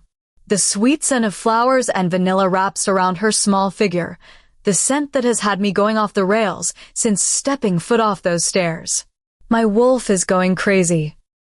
His eyes narrow on her like the predator he is. I could barely register the fact that there were other people in this room. Their scents are tossed to the back of my mind, whereas this woman has all of my attention. Fuck, she demanded my attention without wanting it. The creamy skin hidden under that dress tempted me to rip it off. The tease of seeing how smooth and soft her skin looked, only to be stashed away under all that fabric, woke up carnal desires from inside me. Her long blonde hair, tightly pinned up in a ponytail, only managed to bring more light to her striking features. My fingers ached to mess up that perfectly styled hairdo just so I could watch her fall undone by me, to run my fingers through her hair and allow those luscious waves to fan up beneath her, with my body hovering over her. How would she look beneath me? I groaned internally. My thoughts were going haywire. Fierce blue eyes that were paired with long lashes held me captive. Her nose was small and sharp, her cheekbones high and complimentary, and those cursed blood-red lips did wonders to the more reactive parts of my body. She was small. Compared to me, almost everyone was small. But she was different. Her petite size compared to my intimidating one gave me a wave of satisfaction. It brought me inexplicable joy to know that I could wrap myself around her and shield her from the world. She could literally lose herself in me, and I took pride in that. She was so endearing. My hands tightened into fists.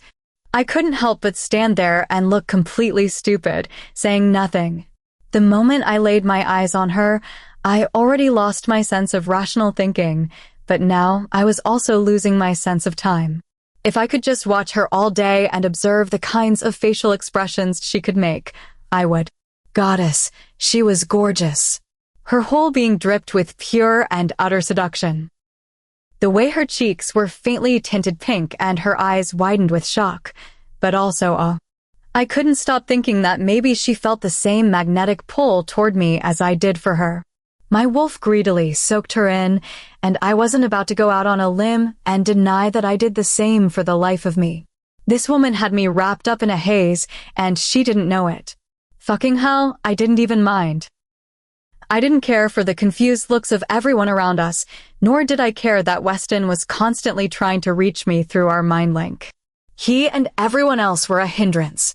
I didn't care about the original purpose of my coming here. Everyone could go fuck themselves if they thought I was about to break out of this trance I was so willingly pulled into for a desperate she-wolf and a conniving father.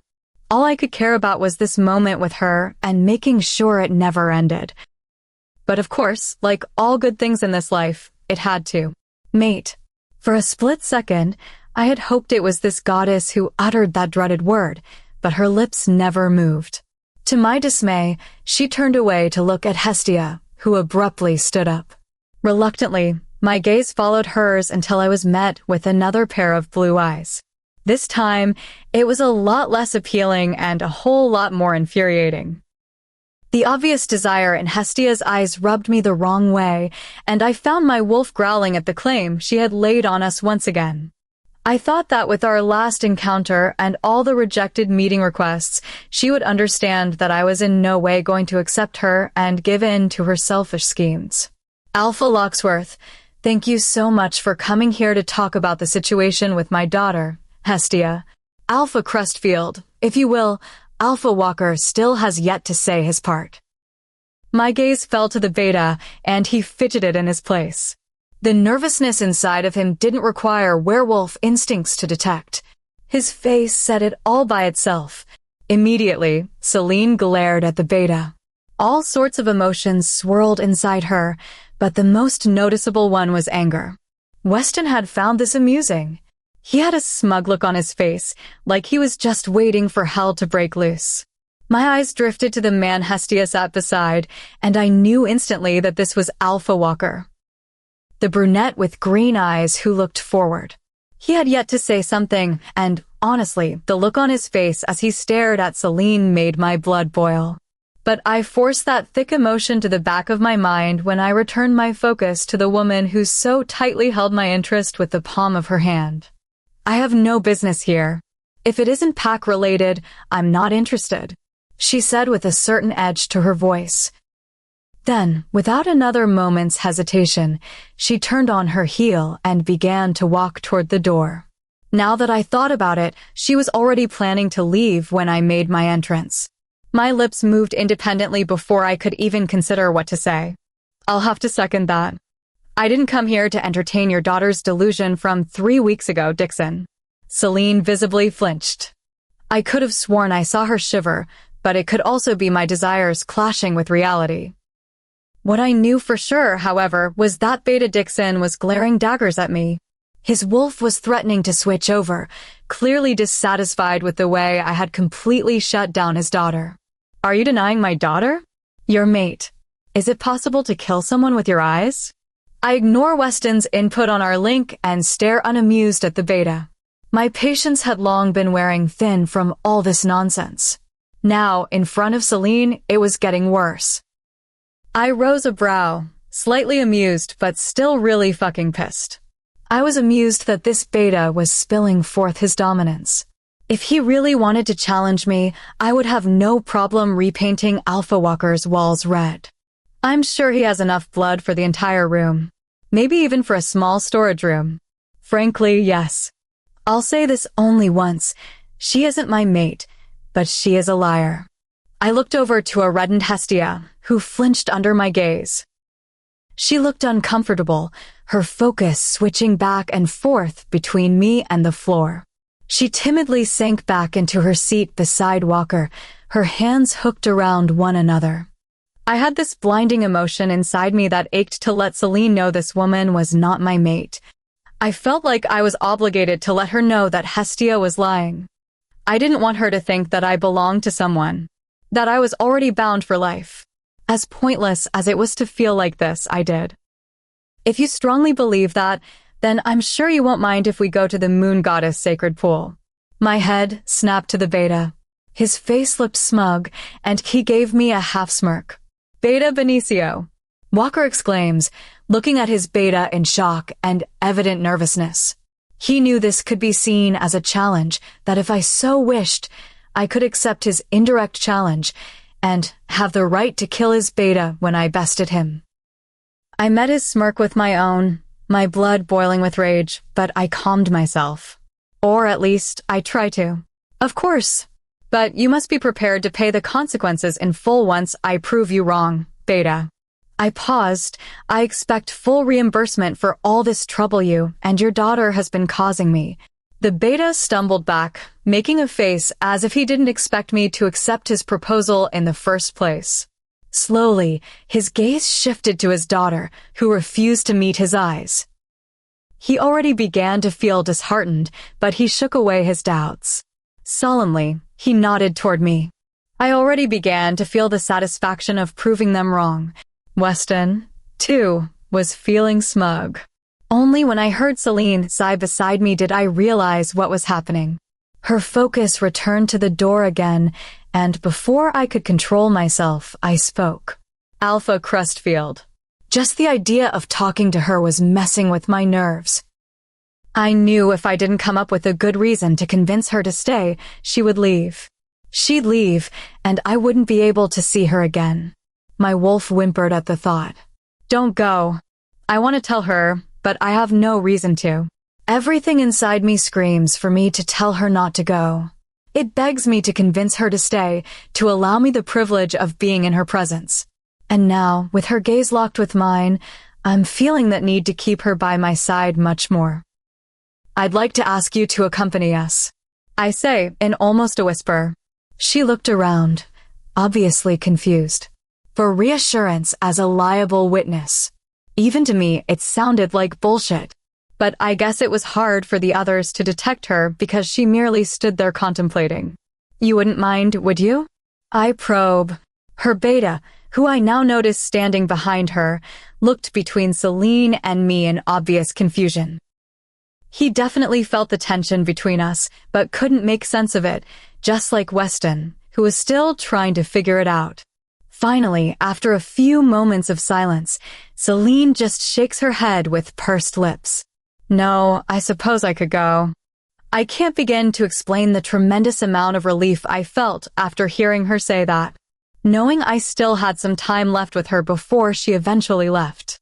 My wolf panted out, tail still wagging high and low. No one wasted time getting into their own vehicles when going to the moon goddess sacred pool. The entire ride there, I felt Weston's persistent gaze on me. I knew he had questions, but I didn't have the answers to them, at least, that's what I think. How the hell was I supposed to explain my desire for her presence? It would sound like an obsession. An infatuation I surely didn't have. I was just intrigued. I scoffed silently to myself. Liar. When we arrived at the pool, the tension that was created in the office returned. The entrance is that way, Beta Dixon said, looking directly at me. Part of me thinks he's waiting for me to back out. He figured I was going to pull back on my agreement because I was guilty of the claims he and his daughter were pinning on me. I had to admit, the guy had balls. He was really out here, threatening me with his wolf when he knew I could easily snap his neck like a twig. He was admirable but stupid. His mate stood by his side, running her hands down his arms in an attempt to comfort him. I momentarily felt a tinge of jealousy in my veins. A mate, huh? Washing away that green fiend, I look over to Weston and mind-link him to tell our warriors to stay put. Stay here. The alpha demands privacy among all those involved. It wasn't a surprise to see the other alphas do the same. Only those involved were included. Me, Weston, Celine, her beta, Walker, Dixon, Hestia, and her mother. Her mother has been silent the whole time since seeing her. I hadn't noticed she was even in the office until we all filed out, and I caught a glimpse of her ushering Hestia out. We all entered the cave. The silence of it all didn't help calm the tension. If anything, it added fuel to everyone's temper. My wolf, who was strangely excited, stayed quiet in the depths of my mind. When we got to the deeper parts of the cave, we were all welcomed by the moon goddess shrine. The sacred pool lay in front of us, untouched by human hands. The moon goddess stone sculpture, with her arms stretched out, gave me a sense of serenity, but also vexed me. Well, there's no need to prolong this. Hestia, go on. Beta Dixon says gruffly, gesturing to the pool with a nudge of his head. His pride was getting in the way of his reason. Anyone who wasn't so blinded by their pride and unconditional trust for the lying she-wolf would see the guilty face Hestia was making. He was just so intent on proving me wrong and proving his daughter right that he failed to see the obvious lies his daughter was spewing. Then again, I wouldn't fully understand how he feels. I had no daughter or son to unconditionally trust. I felt Hestia's wary gaze burn into my back, but I paid her no mind. Instead, I brokenly walked by her and went to the pool.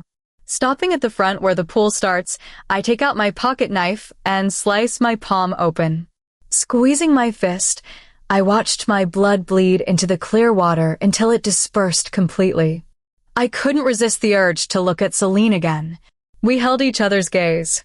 The intensity behind those captivating eyes made me stiff with anxiety. Then, slowly, I got bolder. My eyes traveled down to her body. Shamelessly, I might add. Every little crevice of her body, every little dip, curve, everything. I wanted to see and carve everything into my mind. And from the way her breathing was quickening since the start, I knew she felt the same. Whatever the fuck this thing was between us, she felt. She crossed her arms, which only emphasized the swell of her chests. A groan stuck in my throat at the sight. Celine looked away, her gaze falling to Hestia, who was slowly walking up to the pool. Turning behind her every few seconds, her gaze swept by everyone before she glued her eyes to the ground. Walker took the initiative to hand her his knife. The knife she used to slice her palm was like the one I used. Everyone watched in silence as her blood dripped into the water and mixed with mine. I was certain of what the result would be.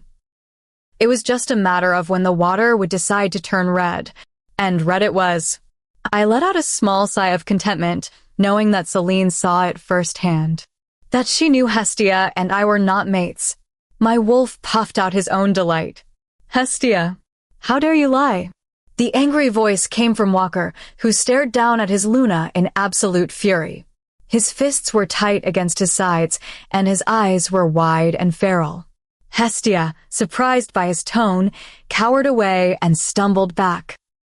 Even Beta Dixon, who had been so overly confident earlier, looked deflated. How can he not? He put his own pride on the line for the honor of his daughter, who turned out to be lying. While part of me pitied him, another part really didn't care. Why would an alpha like me deny my mate?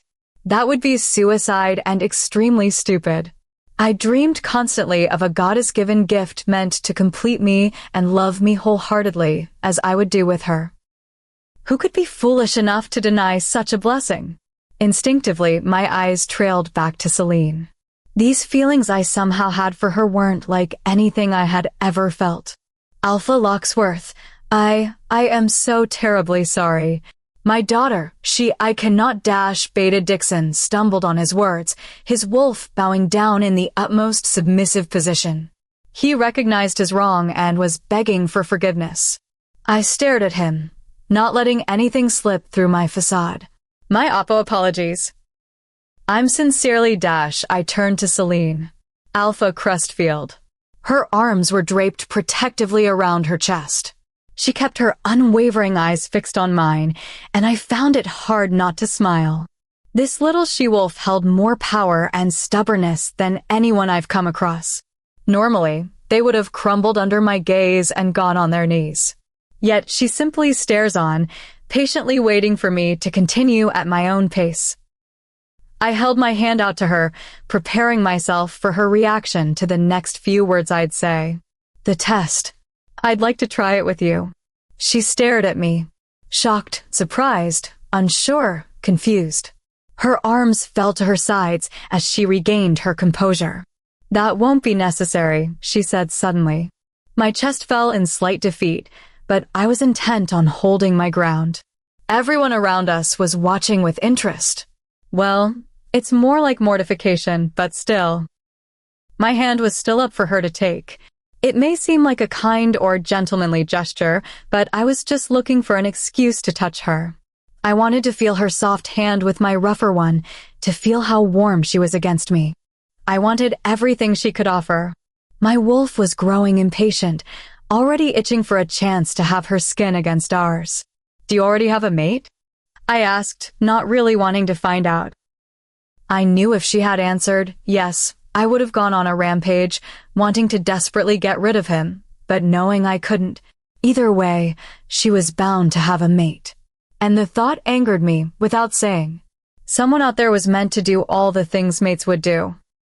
Someone was made to hold her to his chest, to cradle her soft body with his, protect her with his life, love her with everything he had in him, tell her sweet nothings at night, mold her body with his until they became one. Someone out there was made to do all those things with her. Someone who wasn't me. But I desperately wanted it to be. My wolf snarled at the images flashing through my mind. Images of a man holding her in his arms. Then came the images of my wolf mauling this man and tearing him to pieces. That somehow brought my mood up. These strange sensations coming over me like wildfire in regard to her told me something other than what I initially believed. This was what everyone with a mate said it was like. Tingles, sparks, unbelievable attraction. It was all there. I felt everything I would have with my mate. There were no misplaced emotions like the ones currently raining on me. So, how come? How come I feel this way toward her when I was never supposed to? No, I don't. Her response almost had me sighing out my relief. If it wasn't obvious from the face I was making, I was more than happy with her response. I kept my gaze on her, walking toward her only to find her holding her ground. A smile threatened to inch across my face as she waited. I longed to caress the side of her face, but I withheld my desire. So, instead, I lift my hand higher, please. I breathlessly whisper. Her eyes widened by a fraction as she stared at me. The word I had never once used that sounded foreign from my own mouth had weaseled its way out. I was sure she was going to lash out and refrain from agreeing. I could only imagine what kind of thoughts were going through her head right now. Swallowing, the tip of my tongue swept across my lips. Her eyes immediately followed my gesture as mine swept down to hers. Then suddenly, her hand was in mine. Instantly, the tingling I've heard so much about shot through my veins. A shiver almost passes by me from our contact. Just the graze of her touch had me on my knees. Warmth. Overwhelming warmth washed down on me. She stiffened, almost pulling back from the shock of our touch, but I held her in place. I didn't want to lose her touch so quickly. These feelings erupting from within me forced the unfamiliar feeling of affection to surface. She felt so good, so right. My soul yearned for more, and my body was willing to be the instrument she played as long as I could continue feeling her. This woman was my mate. She had to be. There was no other explanation. I swiped the pad of my thumb across the bumps of her knuckles. Each little ridge brought out more feelings of endearment from me. Such soft, small fingers curling against mine. I couldn't help but stare at our joined hands in complete wonder. This woman was my mate. A smile almost breaks across my face. My mate. The one being that would forever hold me together. The one and only person I could drown my affection in. The one and only woman I could ever confide in and cherish for the rest of my life. My lips tingled to kiss her knuckles. But I refrained. I didn't want to scare her off so early. The things she heard about me must have already affected her first impression. Snapping out of my daze, I immediately began to tug her toward the pool. She says nothing, but I feel her uncertainty. I knew she felt the spark between us, but she was so certain we weren't mates, which I definitely didn't understand. The intensity of the emotions flowing between us was incomparable to anything else. At least, for me, it was. Once we reached the pool, I reluctantly let go of her hand. The instant her warmth left mine, I began to miss it dearly. My wolf whined, rolling over to his back and just laid there. It was his way of sulking. Lifting the same hand, I sliced through. I watched drops of my blood fall into the pool. Once the redness of my blood bled out, I craned my neck over to Celine, who still looked incredulous about what we were doing. I was certain she could see through my poker face. The softening of her eyes told me so. She gave me a look, sighing out before taking a dignified step toward me. "It's not going to work," she says. My heart clenched, but I ignored it. I move aside, giving her space to walk over to the pool. I watch intently as she makes her way forward. Walking by me, her shoulder just barely grazes against mine, and once again, the eruption of tingling swells between us. I suck in a breath, restraining my desire to pull her back to me. But she walks on as if it never happened. She raises her hand, letting one of her claws extend and slice down on her palm. I bite back a growl, a little upset that she was bleeding, but knew what for. I practically forced her into trying this out with me. Her blood inked in the water, and all I could do was stare as it cleared out. I was impatient, desperately wanting to see that shade of blue form. Only it wasn't blue. It was red. My eyes burned through the water. Disappointment, betrayal, sadness, confusion. All sorts of emotions flowed through me like a typhoon, none of which were good. My shoulders slumped back. Like I said, she whispered quietly. I could hear her words' distinct tone of disappointment, but I didn't comment. I felt the exact same way. Not mates. My throat burned, my jaw clenched tightly as I forced down my emotions. My wolf said nothing but simply watched. Not a trace of his feelings filtered through our bond. I expected him to at least react, but he didn't. I should have known it was impossible, I muttered to myself. Now, I just felt stupid. Stupid to actually think the moon goddess has let go of her grudge against my bloodline and given me a mate. Even when I knew at a young age that I wasn't given one, I was foolish enough to think that maybe I was. I've never doubted my fate until today, when I met the one woman who managed to stir up my feelings with a simple glance. The consuming sentiment of hope that built up inside me upon seeing her. I was ready to gamble everything I had on the slim chance. But, of course, the moon goddess is not kind. She is not forgiving. She did not bless me with a mate. I didn't care about what everyone else thought. I honestly to God forgot they were even standing here. I was so caught up in her presence that I lost track of reality. I've seen the results concerning Luna Walker. If you need me to clarify it with the Chancellor as a witness, don't hesitate to contact me. My gaze snaps over to Celine. Her face was void of any hint of what she was feeling. I had no doubt she felt the same as I, but what were we to do? We weren't mates. She had one out there. Someone who was fortunate and had the moon goddess favor. After all, how could anyone who had someone like her as a mate be anything less than perfect? She looked at me, giving me a brief nod. Alpha Locksworth. I held in the desire to just take her and run. To just lose myself in her. Managing a slow nod, my hands balled into fists. Alpha Crestfield. Her eyes left mine to find Weston's, to whom she had given a silent goodbye before scanning the rest of us. Turning, her beta followed close behind. My eyes never trailed away from her as I watched her silhouette disappear from sight. My wolf nudged me to go after her, to just make her mine and stake my claim if she would have me. The desire to do so was incredible. But I wouldn't. Even when she was completely gone, I kept looking after her as if she would just suddenly pop back and take hold of my hand. Her scent still lingered in the air no matter how faint it had become. And I greedily breathed it all in. Alpha Locksworth, I sincerely apologize for Hestia's false accusation of you. I will personally handle the matter myself. Once again, I truly do apologize. She stepped out of line. Walker looked down at Hestia before turning his hardened eyes over to me. And I promise you, it will never happen again. My jaw ticked with amusement. Letting out soft chuckles, I walked over to him. I already felt the weight of my aggravation increase from all that had happened. It seemed so appropriate to take it all out now. Weston moved back, knowing better than to interfere. He felt ripples of my anger radiate through the link. I wouldn't be surprised if the warriors outside felt it.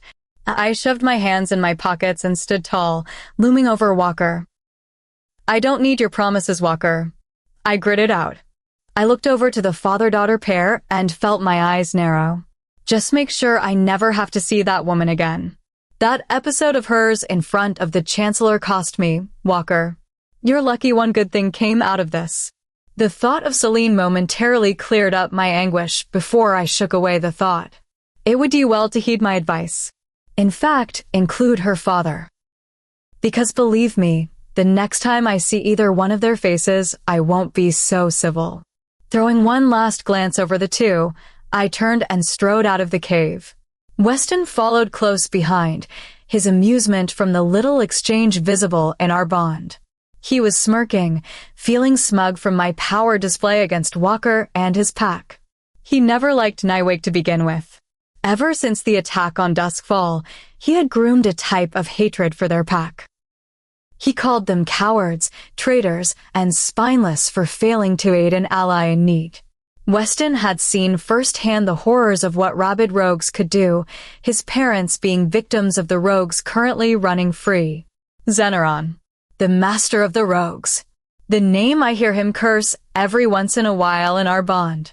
He isn't aware that sometimes his walls aren't as tough as he thinks, but even I don't call him out on it.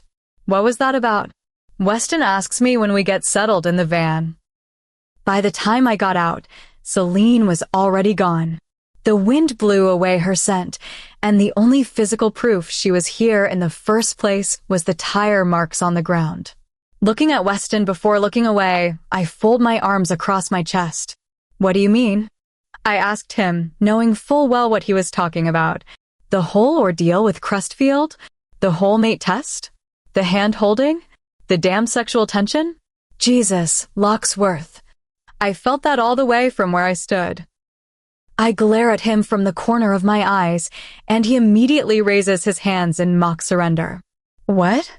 I'm only stating the obvious. I was worried you'd be getting it on right then and there. And inside of the sacred shrine too.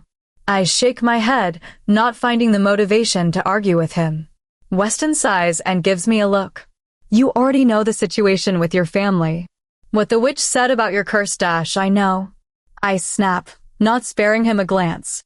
Believe me, Weston, I know.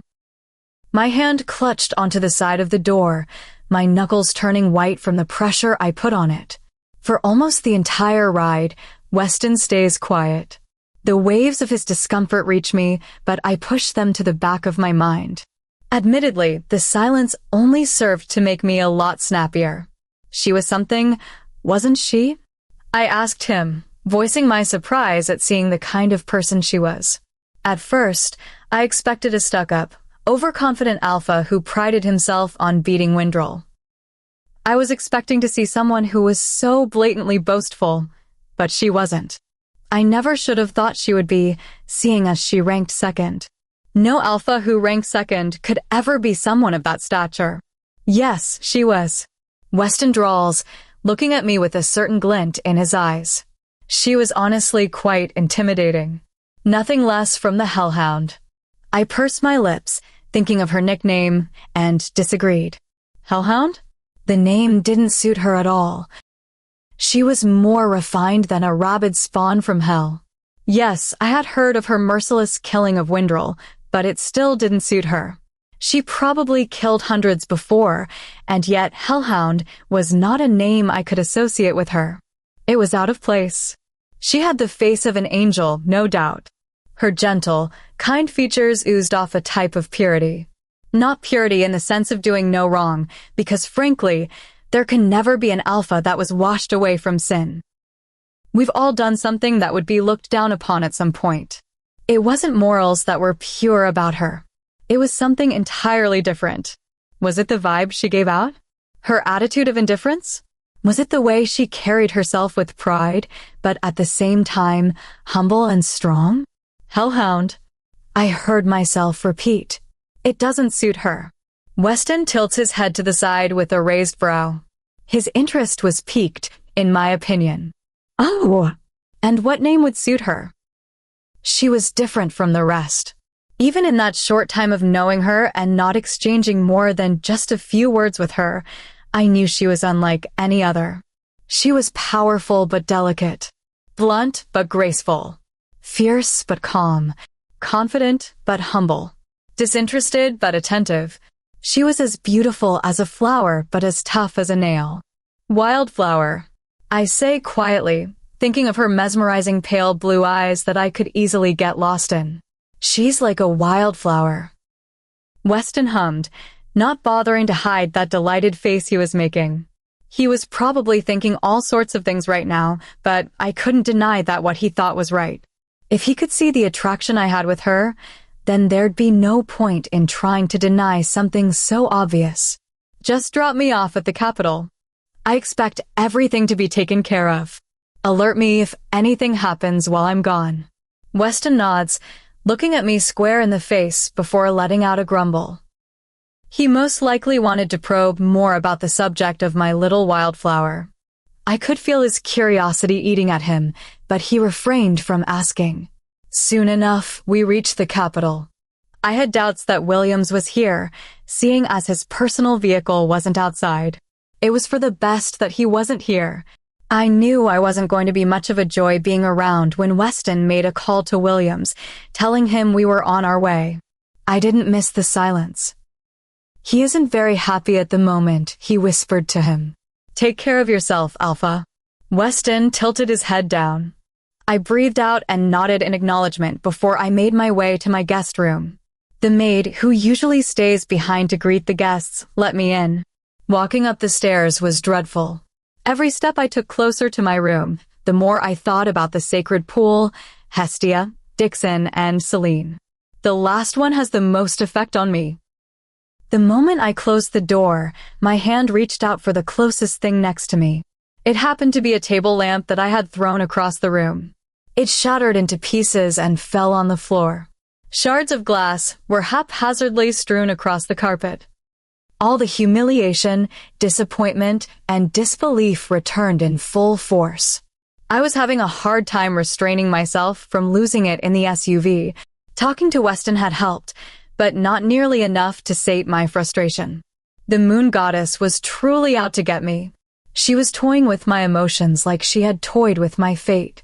A cynical laugh left me as I tore the bedsheets off the mattress. This was all a game to her. A game I had no power in. I began seeing red, just knowing how she was manipulating all this. She, with her snide smile, watched me suffer. I don't know for how long I was wreaking havoc in my room, but it took a broken bed, dismantled table, torn pillows, slashed walls, pieces of the headboard missing, broken glass scattered on the floor, and a bathroom door ripped from its hinges lying beside the bed for me to calm down. I was breathing harshly, my chest heaving up and down in pure rage. Clenching my jaw, I forced my eyelids to shut and allowed myself to sink into the mattress. The more I released my anger, the angrier I got. Surprisingly, it didn't take long for me to fall asleep. Normally, I had to toss and turn for about an hour or so before I could even get comfortable. But today, it was different. I assumed it was because I exerted so much energy in making the room unrecognizable. I was being soothed into sleeping, and it wasn't because of the mattress, that much was sure. The last thought I had before my eyelids fluttered shut was a certain blonde, blue-eyed alpha who forced her way into my mind. She was a woman who had shown subtle hints of her interest in me as I did her. She was my last thought and my eventual dream. And for once, I didn't mind it. I didn't mind at all. I suck in a violent breath as I watch her lay kisses on the bareness of my chest. Her warm, moist lips leave feather-like trails down my abdomen. Her blonde hair sprawled over my skin as her hands gently ran down my torso. Her nails gently scraped my muscles, pulling out a groan from the back of my throat. I feel myself stiffen, my hands desperately clutching onto the bedsheets as she makes her way up. She shows no mercy as she lets her weight fall on my hips, effectively straddling me with her legs on both sides of my body. The smooth feel of her figure gliding up mine makes a strangled breath leave me in a huff. She was naked, but so was I. Her chest brushes against mine seductively. I couldn't bring myself to snap out of it. I was so entranced by her movements that all I could do was watch. Her hardened nipples just barely touched me, but I felt it all too much. Suddenly, her mouth latches onto my neck, nipping and sucking at the flesh before peppering the spot with appreciative kisses. Rizel dash, she whines in that breathless voice of hers, her blue eyes glazed over with lust. I need you. Her hips roll around mine, and a heavy curse leaves my lips. Heat began to pool around the pit of my stomach, my animalistic instincts telling me to take her. To thrust myself into her warmth repeatedly. Fast, hard, rough, senselessly. Her forehead suddenly drops to mine, and I find myself staring straight into her eyes. I yearn for those plump lips to mold with my own, but she stops me. With a faint smile playing on her ruby-red lips, she leans down to my ear and whispers, "Soon, my love. Soon." And then I wake up. Hot, bothered, and sexually frustrated. I was glistening with sweat. The shirt I had been wearing was torn, and it was over the bed. Raking a hand through my damp hair, I looked down at my pants and a string of profanities left me. It was like puberty all over again. Looking out the window, I noticed it was still dark. Instead of indulging in myself, I decided to go out for a run. I needed something to let out some steam. The only place I could ever release my wolf without worrying about hurting someone was in the capital. And the last time I was here was almost 3 months ago. I was in desperate need of a shift, and now seemed like the perfect time. Dragging out a long sigh between my lips, I walk over to the balcony and get on top of the railings. It was when I jumped that I shifted midway. My paws dug into the soil when I landed, and I wasted no time going running. Dashing past trees and the garden, I made my way toward the entrance of the woods. The plan was to go into the woods and do some hunting, but that didn't last very long. There was another alpha presence here with me. Without taking any time to identify the scent, my eyes scanned the plains. The dim lighting did nothing to help me, but eventually I found the source. I sprinted, paws slamming down on the ground as I ran toward the figure. I jumped, instantly knocking over the person, and felt myself shift back involuntarily. My wolf had given me full control without a fight. It was only when I felt tingling shoot up my arm that I realized why. I looked down, my eyes catching her wide, unsuspecting gaze. Her pink, full lips parted in soundless surprise, and my wolf purred, having her under us. She blinked, and soon, her sweet voice broke through the silence. "Rizel," she whispered. Lifting one hand from the ground, I let my knuckles brush along the side of her face gently. Her soft skin adorns her face perfectly, just like I pictured myself doing earlier. She didn't cower away, nor did she sink away from fear. She just laid there, staring at me in awe, and without meaning to, leaned into my touch. Yes, she was different. She was my little wildflower. The start of a smile almost broke through me as I breathed her in, Celine.